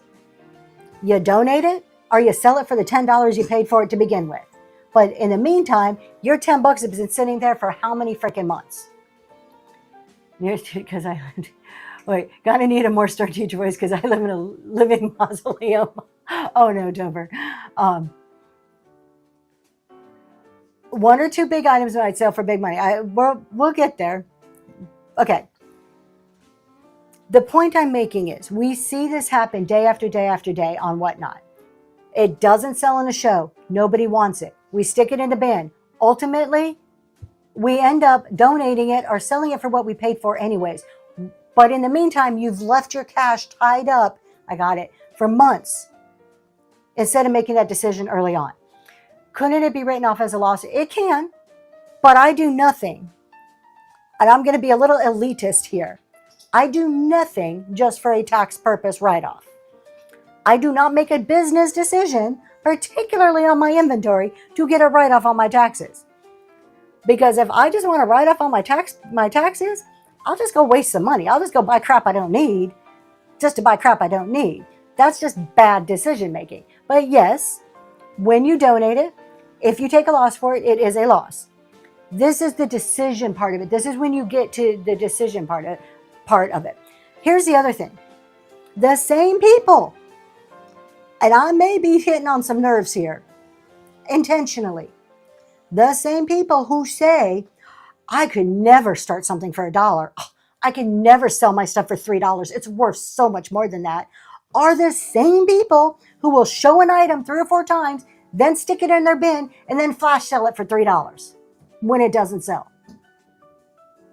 When had you just sold it, put it for a decent price in your show at the very beginning, you would have had a chance of people bidding it up and actually making some money on your dang item. We got to think the big picture. We're too stuck on the future profit we may make and negating the profit we can make today to free up that cash flow. Keep this visual in your mind. Your bank, your cash, goes to your inventory, then should go back to cash as fast as possible. That's cash flow. That's movement. That's turning your inventory into money. Many of us go cash in the bank, inventory. And we have this big block to getting it sold until we discount it deeply when we could have just sold it off here and had that cash flow to reinvest into something that was a better decision a lot faster. Need to have viewers to be able to sell. Keep that inventory as a new seller until more viewers are on live streams. Absolutely untrue, Unique Travel Treasures. I'm going to disagree with you. Here's why. The algorithm on Whatnot specifically tells you, if you go to help.whatnot.com, activity in your room is what brings people in. Activity in your room is what boosts you up on that algorithm. The more you are running, the more you are selling, the more people are going to start coming into your room. Are you going to see it like that? Probably not. But that is how the algorithm works. Don't hold your inventory. Sell, sell, sell, sell, sell. You should always be running, unless it's a chat show. Obviously, I'm not running something. When you're doing a show, you should be selling. A little bit of talk, a little bit of sell, a little bit of talk, a little bit of sell, and keep it going. Don't hold your inventory as a new seller. Why? Why are you holding your inventory as a new seller? Should we be thinking about the cost of bubble wrap when we sell something cheap that needs wrapping it? All of that should be built into the way that you price items. The way you price items, you should be taking into account all of your expenses and everything you need to pay for those items. So I price at $1. I start everything at $1, but I also I have boundaries that I will not put something for sale that I don't reasonably expect to make a profit off of. If Unique Travel Treasures, I'm not trying to pick on you. If you have been implementing commitment and consistency and discipline and an entertaining show, the next thing I would look at is start to dig into the specifics of the show. What is your pricing? What is your shipping? What is the entertainment value? Is your lighting good? What is the quality of your products? So you start with showing up, being consistent, being committed, and then you start looking at all the other pieces. It is like a puzzle. You have 4 cornerstones. You have commitment, consistency, discipline, and integrity. That holds your business together. And then that puzzle is made up of all these other little pieces. If any one of those pieces are missing, you will have an incomplete picture, and it's going to hinder the growth and success. So you have to have all of that in place to some extent. The lighting, the quality, the pricing, the shipping, the experience, the being able to interact with the chat. So it's not just like, I'm going to do this one thing, because I can give you a puzzle piece. That puzzle piece doesn't make a business, doesn't tell you the full picture. But you get those corners in, you get the frame, and then you start filling in with all these other little pieces, the tools. Then you start really seeing that picture and you start going somewhere with it. Okay. I want you to think about your business model here, because this to me is so integral to Whatnot and how we operate. Think about 2 different stores, okay? Dollar store. We're all familiar with the dollar store. Love me a good dollar store. And a boutique store, okay? 2 very different business models, both retail stores, okay? Dollar stores run on high volume, high turnover, constantly. Things are cheap, right? $1.25, they're flying out the door. High volume, high turnover. Boutiques run on curated pieces, probably a little bit higher margins, but the turnover isn't quite as fast. Doesn't make it bad, doesn't make a slower turnover bad. It's a different business model. So we have our volume, Whatnot sellers, our pallet sellers, boom, boom, boom. Lower starts, things are moving fast. And then we have our boutique people, maybe some of our fancy glass people or fancy jewelry people, okay? I Love Discounts is hitting the nail on the head. Both can work only if their products are moving, only if they have turnover. Their turnover rates may not be the same, how fast they're moving their inventory, but neither one of them will work if they're not moving that inventory. They both have to move the inventory, okay? A boutique with nothing selling is just an expensive storage unit. How many Whatnot stores are on here that are boutiques that are disguising expensive storage units? Is that what you want to be? Do you want to have this high-end stuff that you're not a boutique? You're a fancy storage unit. Okay? Are you trying to operate a high volume business, a high margin curated business, or something in between? Have you defined your business strategy? What are you? Because I see a lot of people on Whatnot wanting to charge top dollar and sell volume like some of these volume sellers. Those 2 are different business models. They don't go together. Who are you? If you haven't defined who you are, how can you even then start managing your inventory if you don't know if you're a high turnover or a boutique? How do you know what your pricing is? We go back to the very basics here that affects everything. Thank you so much, Unique Travel Treasures. So what is your business model? Many people mix both of those models together. They try to get top dollar and keep things turning over. They want top dollar, and then they'll sit there and say, well, I brought 100 items to the show, but only sold 10. You only got a 10% sell-through rate? Something's wrong. You're trying to operate a boutique model on a volume model, boutique business on a volume model. You can't do that.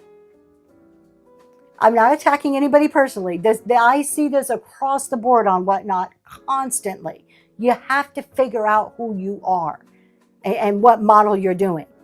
You want boutique level margins? And you want to wait for that perfect buyer? You want to wait for that $40 sale? You want to hold your inventory? But at the same time, you're bitching and complaining that nobody's buying the stuff in your shows. It doesn't, both ways don't work simultaneously. Okay. I'm going to let that sink in for a second. And then let's take it a step farther. You want a boutique model? You want the highest prices? You want that elite customer? But you're sourcing like you're a volume seller. you're creating death piles out the wazoo because you're buying and buying and buying, but your selling isn't keeping up to your buying. The outflow isn't equaling the inflow.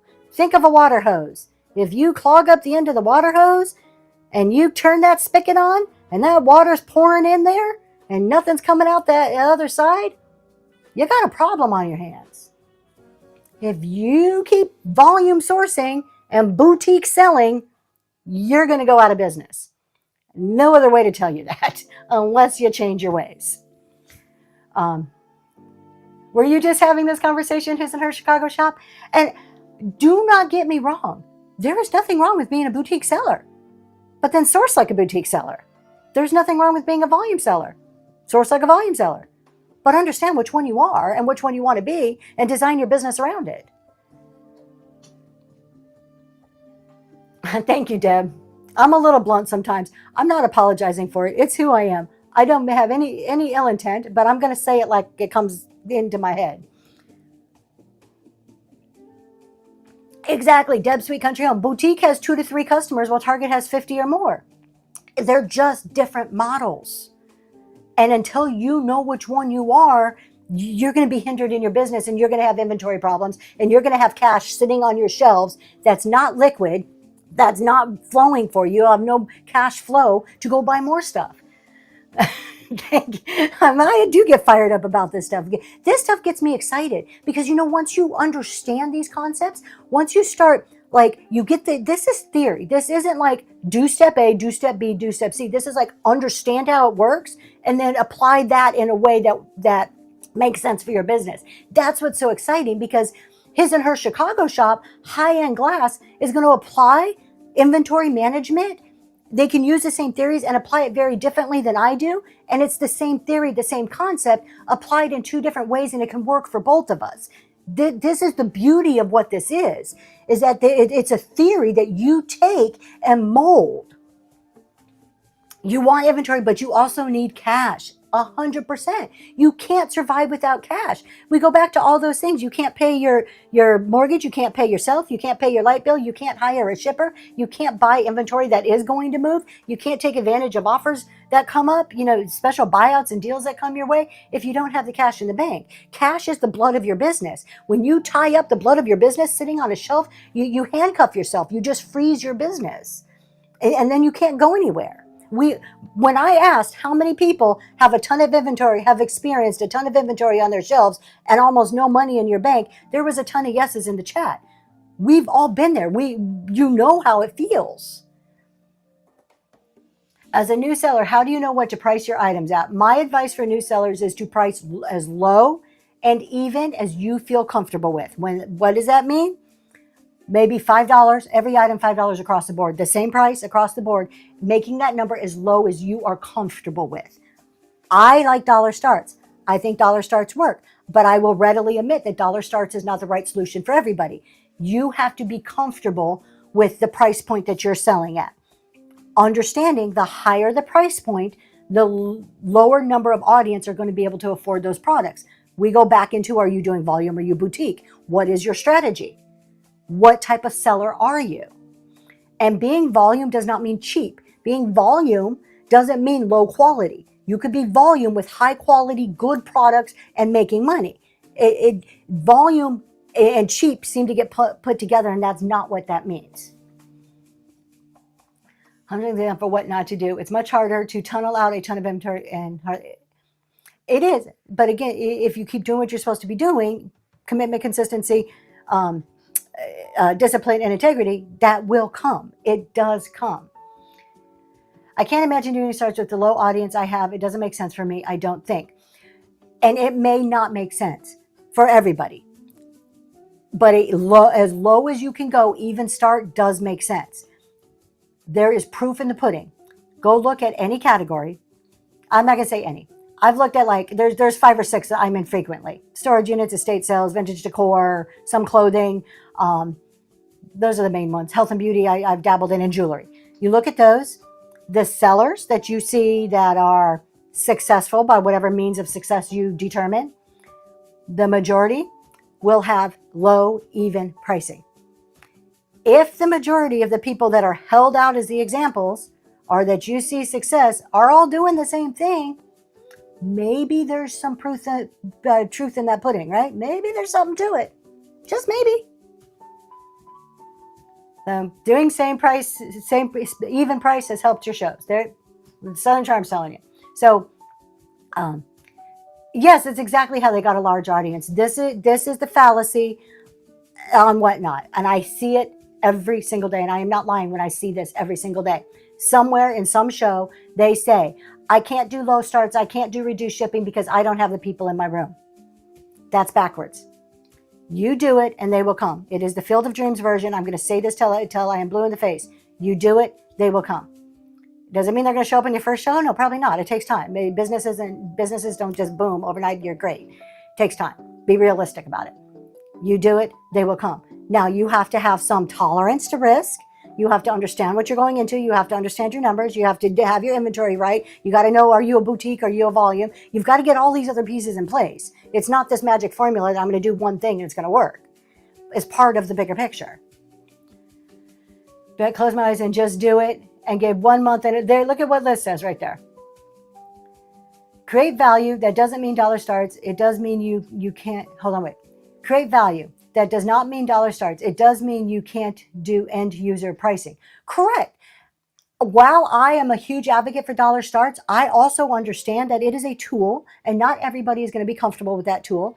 That's why I've tried to start changing my language to be low starts or low and even is what I've been trying to change my language to be more conscientious of the bigger picture of everybody. But I agree, it's the value you create. You can't bring crap and do it for $3 and expect to make money. I mean, it's everything goes together. But I thought if you try it and then go back, that harms you. I think that's what holds me back. I'm worried if I start, I can't go back.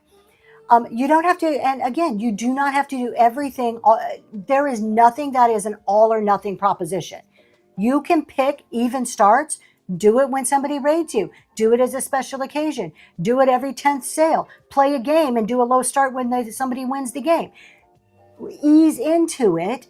Get comfortable with it. Understand how it works. Learn the nuances of it and go from there. Make a business decision. Evaluate it and then decide if you can expand it or not. Liz says, I did get huge bids. Not always. I still have stuff that sells for $1. Did I sell a lot for $1? Yes. I did lose inventory and packing supplies. Yes. Did I make enough money? Yes. You have to go back to understanding what is your business model and stick to it. Now, if one day you're going to be boutique and the next day you're going to be volume and then the third day you're going to be somewhere in between, your buyers are going to get confused. You're not going to be able to set up basic processes and make good decisions because you don't have any strategy to make decisions from. So I'm going to go back to understanding what you're doing and then building your business around that. And that's all of the things we're talking about, and particularly your inventory management. I can attest to that. I got incredible soap for $1 from Liz. Thank you, Liz. I hand make jewelry, but can't make enough to have new items each show. So, Salty, this is where you start thinking about, okay, what else can you do to complement that jewelry? Could you do a show where you're showing how to make the jewelry? Can you sell kits? Can you sell, do a show where you're teaching people? Can you do different pricing levels of jewelry? Can you do maybe earrings that are, and I don't know anything about making jewelry, so please forgive me in this. Maybe something that's easier to make and do more of those while you're working on a bigger, harder piece. It's strategy. It's thinking through the broader picture, not just, oh, okay, I'm going to make this, right? So I want you to think about the difference between that volume seller and the boutique seller. Part of what happens here is the people who want to do the boutique selling, if you're going to sell boutique at higher prices, you're probably paying a little bit more for your inventory. You have more capital outlay, more cash going out. I'll get to it. More cash going out. That means that if you want to be boutique, you better have a reserve.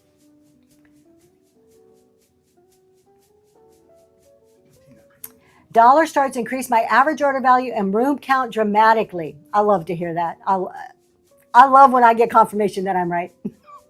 I found that doing dollar starts, I have to look at what I have in it as a whole. I always come out above and beyond what I have in it. Beth kept secret right there. That is the key. We can't focus on each individual item. It is the average. It is the whole. And many of us come to this with our static listing mindset where we have one item, one chance to make a profit. Shows don't work that way. Shows have 100 items with 100 chances to make the profit. So if I lose on a few, I'm making more than making it up on the others. Good morning. I found that people don't spend as much when you bounce around with your starting price. They don't. It confuses them. Prices all over the board confuses people. It's not comforting. You're putting up barriers to buying. It's just not the way that... Can it work? Do people on here have different prices and they can make money? Yes, 100%. I want you to go and watch them. Really study somebody who has varying prices compared to somebody who has a low and even price. Are they getting things bid up? What's their sell-through rate? That's my biggest question. $5 is a great starting price. If that works for you, I can't pick your price. I can't tell you. As low as you can go that you are comfortable with. But look at the people's prices all over. What's their sell-through rate? How many items are actually selling in a show? How many items are getting bid up? Look at those factors and then compare it to somebody who's doing low and even. And you tell me which works the best. Spend a day watching that on Whatnot. It's really obvious. It's really easy to see. Some things go for $1. It happens. Some things, exactly. And I do want to point out that a lot of what I'm talking about, handmade, while the theories are there, the application is different. Most of what I talk about is for general reselling, buying and reselling. So I keep saying I'm going to do a handmade special show, and I'm getting there. But I do, go have fun, Unique Travel Treasures.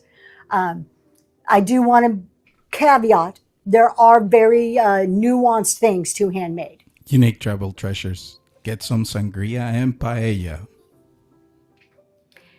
If you're just starting out and you have limited funds available, think about the new sellers on Whatnot. Watch. If you're just starting, you have limited funds available, what do you think you need to do? Tie up that money in inventory and wait for the boutique price, or turn that inventory over to get more money to buy stuff? It's also this question. How much do you want to ship and how difficult? Exactly. Yeah, 100%. You always got to consider it. I want to do, my goal on Saturdays is 100 items. I picked out like 60 for tomorrow's show because it's all glass. It's all highly breakable. I don't want to ship 100 for tomorrow. Lori says, I disagree with different pricing confusing buyers. Most of us are used to different pricing in all other aspects of buying. Lori, in other aspects, I do agree. You walk into a Target, it's different. When you are live selling, it creates emotional, like a discomfort. When I'm going $5, 20, 18, 13, it's a barrier to buying. I'm going to be stuck on that one. And it's okay. We can still disagree. I do think that the prices all over the board, the sell-through rates are not as high. If you just look at metrics, look at pure metrics, pricing all over the board, without the even pricing, your sell-through rate is not going to be that high and your bids are not going to be as high. Deb, I think it's not that they don't appreciate. I think it's just that there's different levels of appreciation in different people. Because handmade's still very, very high on my book. So I think it's just the right crowd. And Southern Charm makes a good point. This is an auction site too. If you go to HiBid, and there's other ones out there. HiBid's one that I use a lot. Online, huge auction platform. While varying vendors, one auction house may differ from another auction house, those prices start the same. If I go to the main auction house that I like to go to on HiBid, they all start at $1. Another one all starts at $20. They are all even pricing. That's the concept. That's an ingrained kind of expectation within an auction. I'm that mom. I will be doing a handmade. I keep talking about it. I am going to do a handmade. I just don't, I'm not a handmade person. So it's really going to be quite a bit of time for me to sit down and create a handmade show to talk about all these concepts. But I'm getting there. It will come. I promise you. Um, I agree with you and love handmade items, and I'm willing to pay the price for them, but some people are not. It's not that some people are not. Here, Deb, here's the thing with handmade.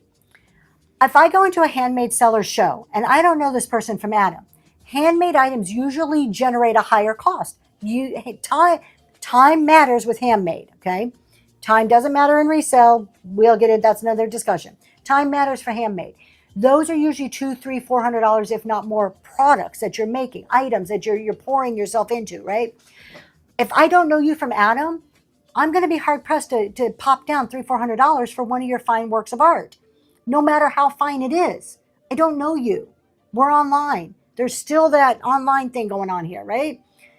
So part of what handmade needs to consider is you need some entry level items. You need some items to build up that trust. I need to be able to buy a $10, $15 item from you, see that you're going to ship it to me, provide good customer service, send it on time. It is what it is, that all those things add up. And I ease into buying those big things. Even art, handmade art at a fair or any other place, people usually don't walk up and just pop down hundreds of dollars. They get to know the artist and work their way up. You have different buyers, the lower start buyer versus the rarity buyer. The rarity buyer is better as a seller, but harder to find and harder to keep. Exactly. And his and her shop, I totally agree with you. It goes back to understanding your audience too. You could do a boutique business on Whatnot and appeal to the rare buyers, the collector buyers, and get those higher prices. That's totally doable. But you're not going to be selling at volume. And when we're talking about inventory and cash flow, you're also not going to be buying in volume. You're going to be buying piece by piece, rare piece by piece, and selling it as such. So it's understanding who your buyers are. For me, I know a lot of my buyers are resellers. So my model is designed around the people who are coming to my shows. Even starts, I can sit in the background and buy all over starts. I need to pay attention. I'm missing a word in there somewhere. I'm not sure what I'm. Okay, let's keep going. He wants to say something. You also have to think that this is a new paradigm. This is a new way of selling that has not been tried before. So we're the guinea pigs on all this. And when I read His and Hers Chicago, immediately I thought about Lori too. And I was thinking about the example of Target. So if I go to Target and I need shampoo, I can go to the health and beauty section and grab a shampoo. And how many times I'm going to buy shampoo? Probably every 3-4 weeks. He's bald. He never buys shampoo. Correct. I never buy shampoo. But in the event that I need soap or something like that. But if I need a digital camera and I go to Target, am I going to buy that consistently? Probably not. That's a more curated type of object that I'm going to be looking for and probably going to be shopping for the best sale at that particular price. So at the same time, you try to transport all that to this platform and start thinking about, do you want to move inventory or do you want to wait for the right buyer at the right time? Those are decisions that you need to make on your own for your own business. And thank you, Liz, for clarifying. So Mark's Queen Bee. Liz helped me clarify the question there. Yes, even starts you can sit there and buy all day. I totally agree with you. All over the board, you're kind of starting to add those budgets up in your head. It's a barrier. It's more work for you to buy. Hello, House of Coop. Hey, House of Coop. So let's keep moving on here. Sorry, I got a red chat. Somebody is asking about PA meetup tickets. We are sold out, you guys. PA meetup is sold out. However, Jeremy at Green 13 may have a few tickets left. He doesn't keep them in the marketplace. You have to go to his shows. He has them 5 days a week and ask him. So go to the show and ask. Usually he tries when he remembers to put them in the bin during his show. I think maybe he has 15 or so left. Maybe. But other than that, we are sold out. I have zero PA tickets left. So should I not source things higher if I'm starting with low starts as a newer seller? Miranda, you have to source things in the what you pay for something has to make sense in how you're going to sell it. I can tell you how I do it. I sell everything for $1. When I source, I have 3 rules I follow. Do I want to ship this? Is it going to fit in my box? Does it fit in the theme or the aesthetic of the things I sell? Is it going to be in one of my upcoming shows in the next couple of weeks? 3, I know I'm going to start it for $1. Do I reasonably expect for this to sell higher than the price I'm paying for it? If any one of those is a no, I don't buy that item. That third one is vital. Do I reasonably expect, based on my experience, based on the whatnot market, this item to get bid up high enough for me to make a profit based on what I'm paying for it? You have to ask yourself that question and know your audience. Thank you so much, House of Coop. I appreciate that. Okay, I want to talk liquidity, you guys. Let's talk liquidity here. Liquidity is the cash available when you need it. Okay, a business term, accounting term. Your sourcing strategy, what you buy, how much you spend, what your prices are, determines whether you have liquidity and that breathing room. So liquidity is the ability to access cash when you need it. I want to give you an example because we can look at somebody and think they're super successful, but I want you to understand, dollar starts boil down to what is your risk tolerance. I could not agree with that anymore. Liquidity isn't how much inventory you own. That's not liquidity. Not what your inventory might sell for. Don't get stuck in your head. Oh, I'm going to leave it on my shelf because I'm going to get $30 out of it someday. Not what your total sales were last month. None of that is liquidity. How much usable cash does your business have right now? Right now, how much usable cash does your business have? That's liquidity, okay? Items sitting on your shelf is not liquid money, okay? Liquid money means I can walk out and spend it right this second. We need to be liquid in our businesses to continue our businesses. A reseller, think about this. Somebody can have $10,000 worth of inventory sitting on their shelf and still struggle to come up with $500 for an unexpected business expense. We've seen this. We saw this at the Seller Summit.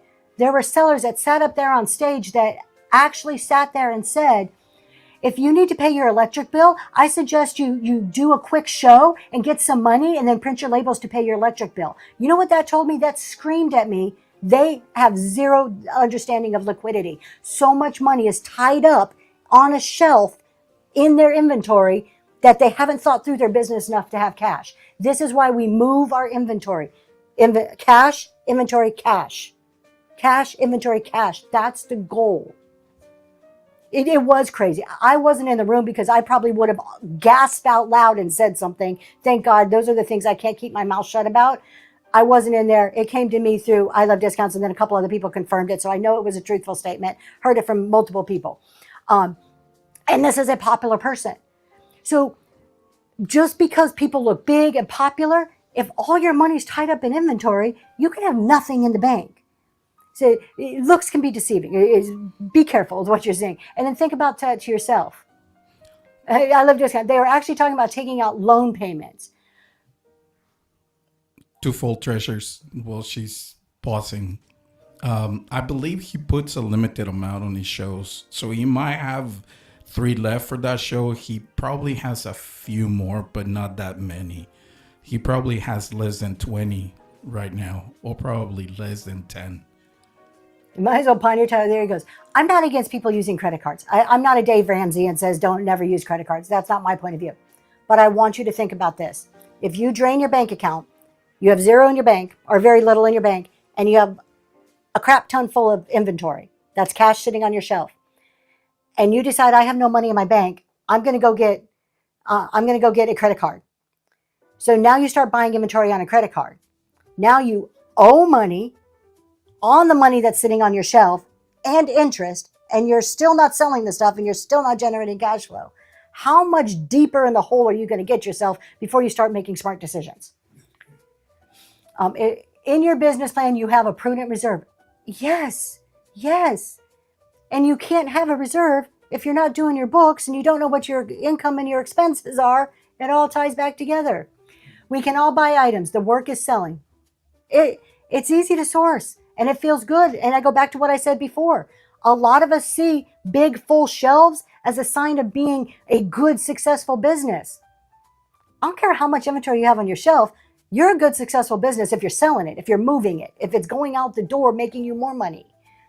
And if it's not selling, the next sign of a good business is that you are taking the time to analyze it, to understand what you have and make a decision on how you're going to move it. I don't care how you move it. But if it's still sitting there a year later, that's a bad business decision. It just is. Now, there are always outliers. There's always some rare, unique, one-of-a-kind piece that, there's always going to be outliers. I am talking about the 99% of the stuff that you're selling, okay? The common, the core of your business. Yeah, until you finally put yourself in bankruptcy. Cash flow is the number one reason businesses fail.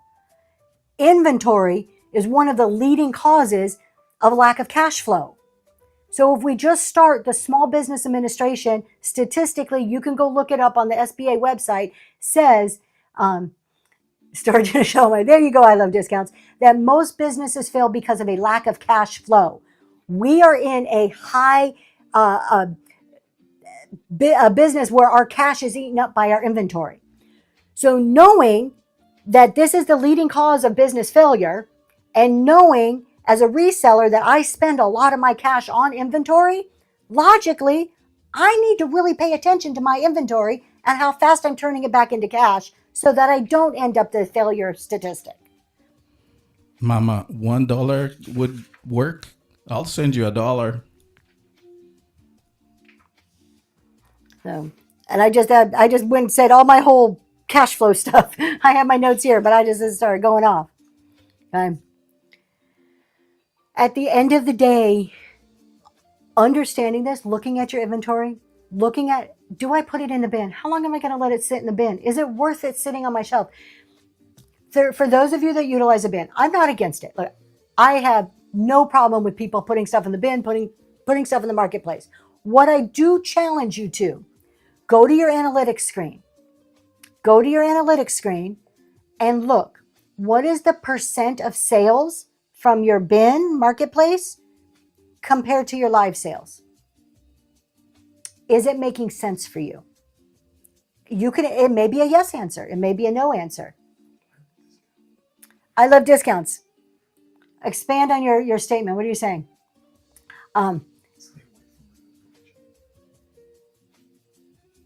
Stay away from what? Oh, the reduced commission shows. Yeah, there's a lot of mixed feelings on here that the reduced commission shows today. Viewership's going to be lower. Do you? Making sense is making sense. That's right. I totally lost my train of thought where I was going with this. Oh, the bin. I want you to look at your analytics. Think about the time you spend. Wash, photograph, list, and leave something sitting in your bin. If you've shown it in 2 or 3 shows and then you're one of those people that move it to the bin, go to your analytics. What percent of total sales in number of items and in dollar of items is coming from your bin versus coming from your live shows? If 95% of your money is coming from your live shows and 5% is coming from your bin, is the bin worth your time? That's going to look different for all of us. That's something you need to go and analyze. But ask yourself that question at least. What are the numbers telling you?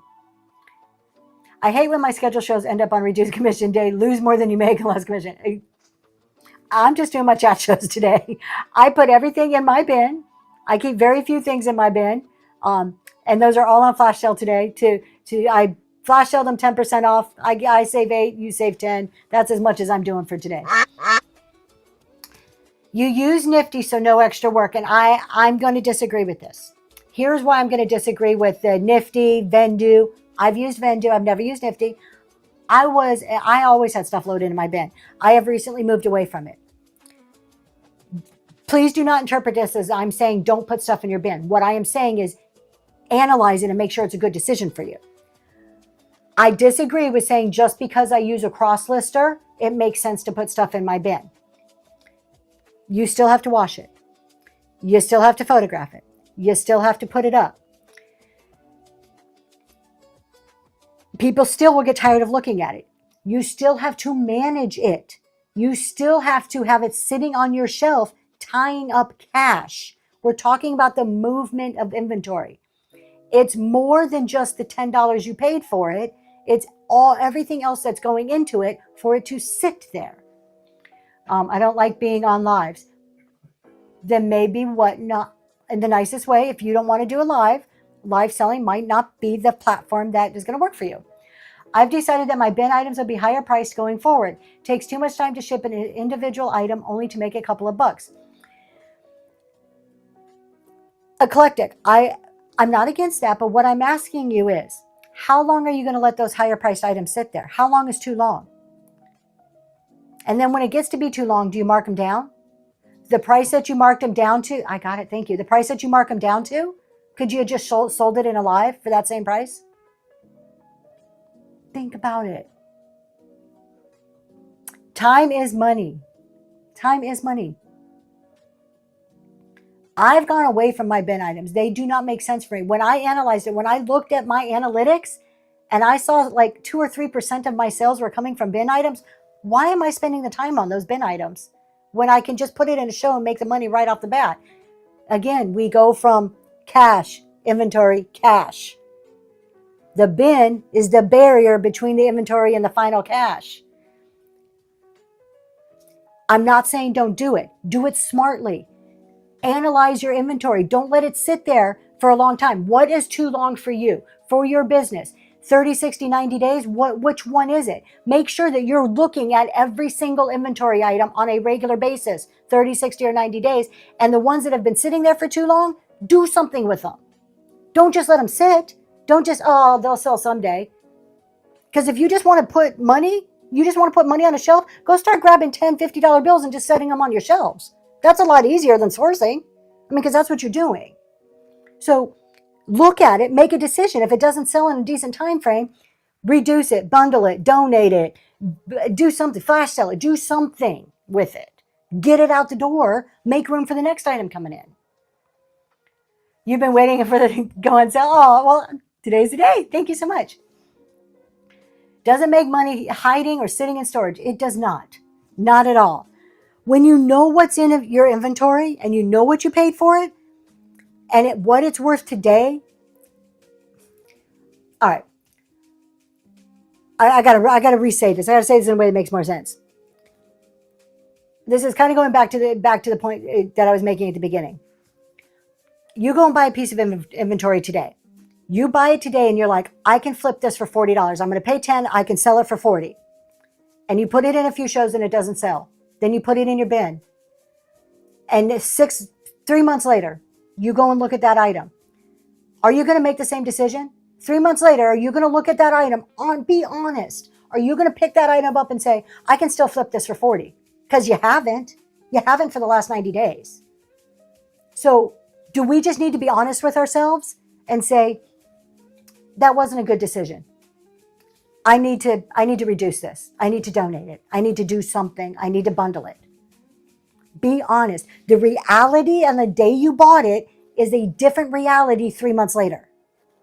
40 years of reselling tells me sourcing dries up. Having inventory is a good thing. Holding is not. Movement, yes. If something isn't moving, I make it inactive for a few months and then relist it with a new pick description. It tends to sell. That's a possibility. Again, there's a lot of ways you can do it. That wouldn't be what I choose, but it doesn't mean that it's wrong to do it that way. Even if you don't list it, now I have, let's picture this. I have an inventory I paid $10 for. That's like $10 sitting on my shelf. I have it listed. I have a possibility of it selling because it's listed.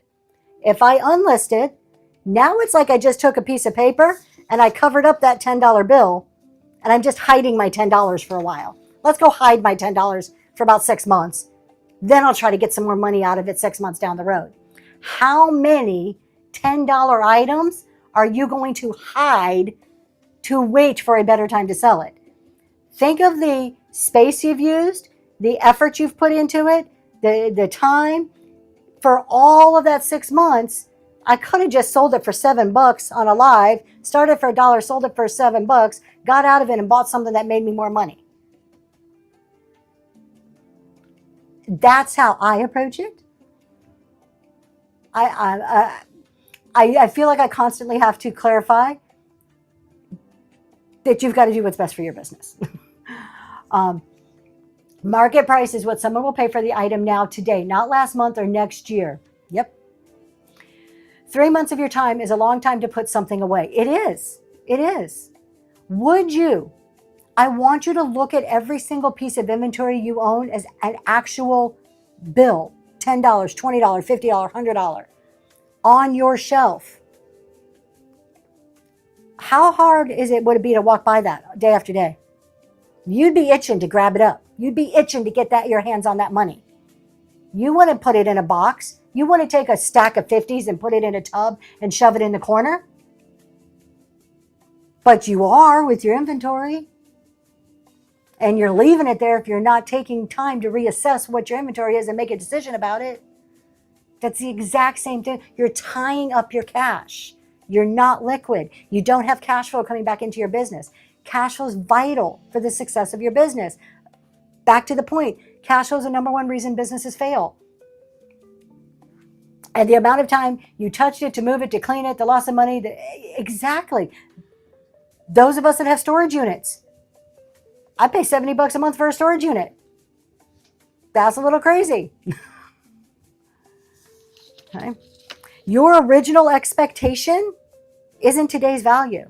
What you got, when you bought that thing 6 months ago, for Pennsylvania it is. I've lived in other places in the country that was crazy and a lot more expensive. Yeah. So your original expectation of that item isn't today's value. It was your expectation was the value on the day you got it, not today. So if you bought something 6 months ago for $20 because you thought, oh, I can get 75 for this, and you shoved it over there on eBay, and you tried 75 and it didn't sell. You tried 65 and it didn't sell. Did Tracy? I didn't call you crazy. You tried 65, it didn't sell. You ran it in live shows. Nobody had any interest. You've had it online for 5 months. At some point, you have to ask yourself, what I thought it was worth when I bought it versus what the market is telling me now. Sometimes we just make bad decisions. So now make a good one and fix that bad decision. Do something with it. Okay? Big difference when you lose reseller margin mentality and shoot for volume. Yes, Daisy Lane, thank you. Volume generates much more money quicker. It's not always about the top dollar. It's not always about the top dollar for something. Let's go back to, are you volume or are you boutique? Design your strategy and hold inventory that fits the strategy you are selling in. Now, we have a weird inventory that can actually increase in value. It is very rare. I think yours is a little bit different. There are more antique values that actually appreciate, where a lot of other stuff depreciates. So I would beg to say that there are quite a few of your pieces that actually have an appreciation factor versus the depreciation factor to them. Rennie's Rack Room, congratulations that I stumbled upon you. Thank you so much, Deb. That was very sweet to say. Sassy, really buy piece by piece. It's just makes sense. Buying in bulk or buying lots, doing buyouts is so much better. I hate buying piece by piece. I'm working towards doing that less and less, but I still do buy piece by piece to some degree. To some part of my sourcing is piece by piece. And the older they get, sometimes the more increase in value becomes harder to find. Yep. There are exceptions to this. There's exceptions to everything in life. When I am talking about moving your inventory, I am talking about the general stuff that you have, the majority of what you sell. There are very rare, unique, one-of-a-kind pieces that actually increase in value over time. That's a different focus. That's a different kind of mindset. I can almost guarantee you that the majority of your pieces aren't that. Okay? That's a different strategy there. The majority of what we are seeing on Whatnot, the pieces don't appreciate, they don't grow in value, they depreciate, they lose value over time. But if you have a 30 by 40 storage unit full of pet rocks, you have to make hard choices. Yes, you do. Absolutely. Does anyone have advice for selling a massive lot of romance books? I was gifted tubs of them, or should I just donate? Oh, if we have any booksellers here, please give Miranda some advice. That is one thing I cannot advise on. I tried selling children's books and miserably failed. So, I want to talk about some traps that we get into. We're about at time, so I'm going to kind of wrap this up pretty quick here. But some of the traps that we get into are these emotional traps that we put upon ourselves. We become attached to our inventory in very interesting ways that cloud our judgment. So sometimes it's because we love a piece so much. We buy it with every intent to sell it, but we are like really want to keep it for ourselves, and we love that piece. And we're like, I'm not going to sell this for $50. Whether 50 is reasonable or not, we just love it so much, we're going to put a high price tag on it. We still hold it out for sale, but we're kind of like, you know, careful of that. That's an emotional trap. Are you buying for resale or are you buying for yourself? Figure it out. Because how you make your decisions are very different if it's for me versus if it's I'm going to put it in a show. But I bought Tracy's new seller customers can always. Oh, thank you so much, Debs. How about this one? I have $30 in that. I'm not taking less than 20. We get caught in this trap all the time. I paid this. I won't take less. I hear it. I hear, how can you do dollar starts? I paid $10 for an item. I can't sell it for $1. I have $30 into that. I can't sell it for 20. Okay, let me ask you. Do you want $30 sitting on your shelf for a year? Or do you want $20 in your pocket? You pick. Or how about this emotional trap we get into? We get too attached to the profit that we think we can make. This should be a $100 piece. I got some good friends. They shall remain nameless. But I hear this statement a lot. This can go for so much on this site. This is a $100 piece. This is a $500 piece. Maybe it is. But if nobody's willing to pay that, just because you think it's worth that, if nobody's willing to pay that, that expected profit isn't real. That's an emotional trap that we get ourselves into. I know I can get this for it. Okay, tell me 6 months if you got that for it. Let me know. Let me know how that goes for you. It's simple. Inventory that won't sell is like leftovers in the fridge nobody wants. Quit shoving it to the back and, oh, yes, I love that analogy. I love it. There it is, right? Well said. Well said, mamas. When you assess your inventory, I challenge all of you sometime this week to walk through your inventory storage, however you store your stuff, and look at your inventory and say, knowing everything I know today, what is the best decision for this inventory right now? My wife does that all the time. She looks at online prices and tries to stick to them. Yep. So when you look at your inventory, knowing what you know about that item today, maybe a hen on the nest that's declining, or a butter pattern, maybe some trend, maybe you got a box of Labubus. When you bought those box of Labubus, you thought you were going to be like the next hot thing on whatnot. Knowing what you know today, what are you going to do with those Labubus? Okay?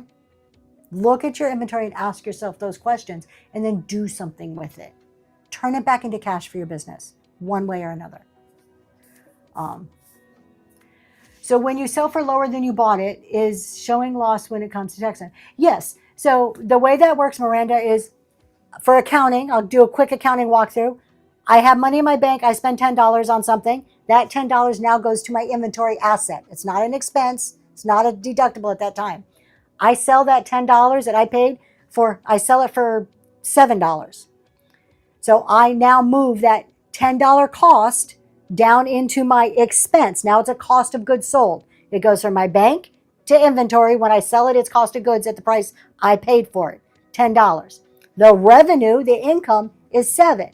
So if I do revenue minus cost of goods, I have a $3 loss. That $3 then is tax deductible. That's like a really quick and down and dirty walkthrough of the accounting on that. That is all I have today. We are over time, you guys. So if there's give you a chance to ask any last questions if you have any, or make some of these comments like mamas. I love that word of wisdom there. I am absolutely going to go back and write that down. That will be in some future show at some day. I love that. We're going to go. I'm going to be back on tonight. We are talking about the tax implications, the accounting side of writing off your inventory. What do you do with the bad buys? What do I do with my obsolete inventory? How does it affect me at tax time? We're going to be talking about that tonight at 7. Tomorrow morning is everything behind me. I do have a little video on the thumbnail.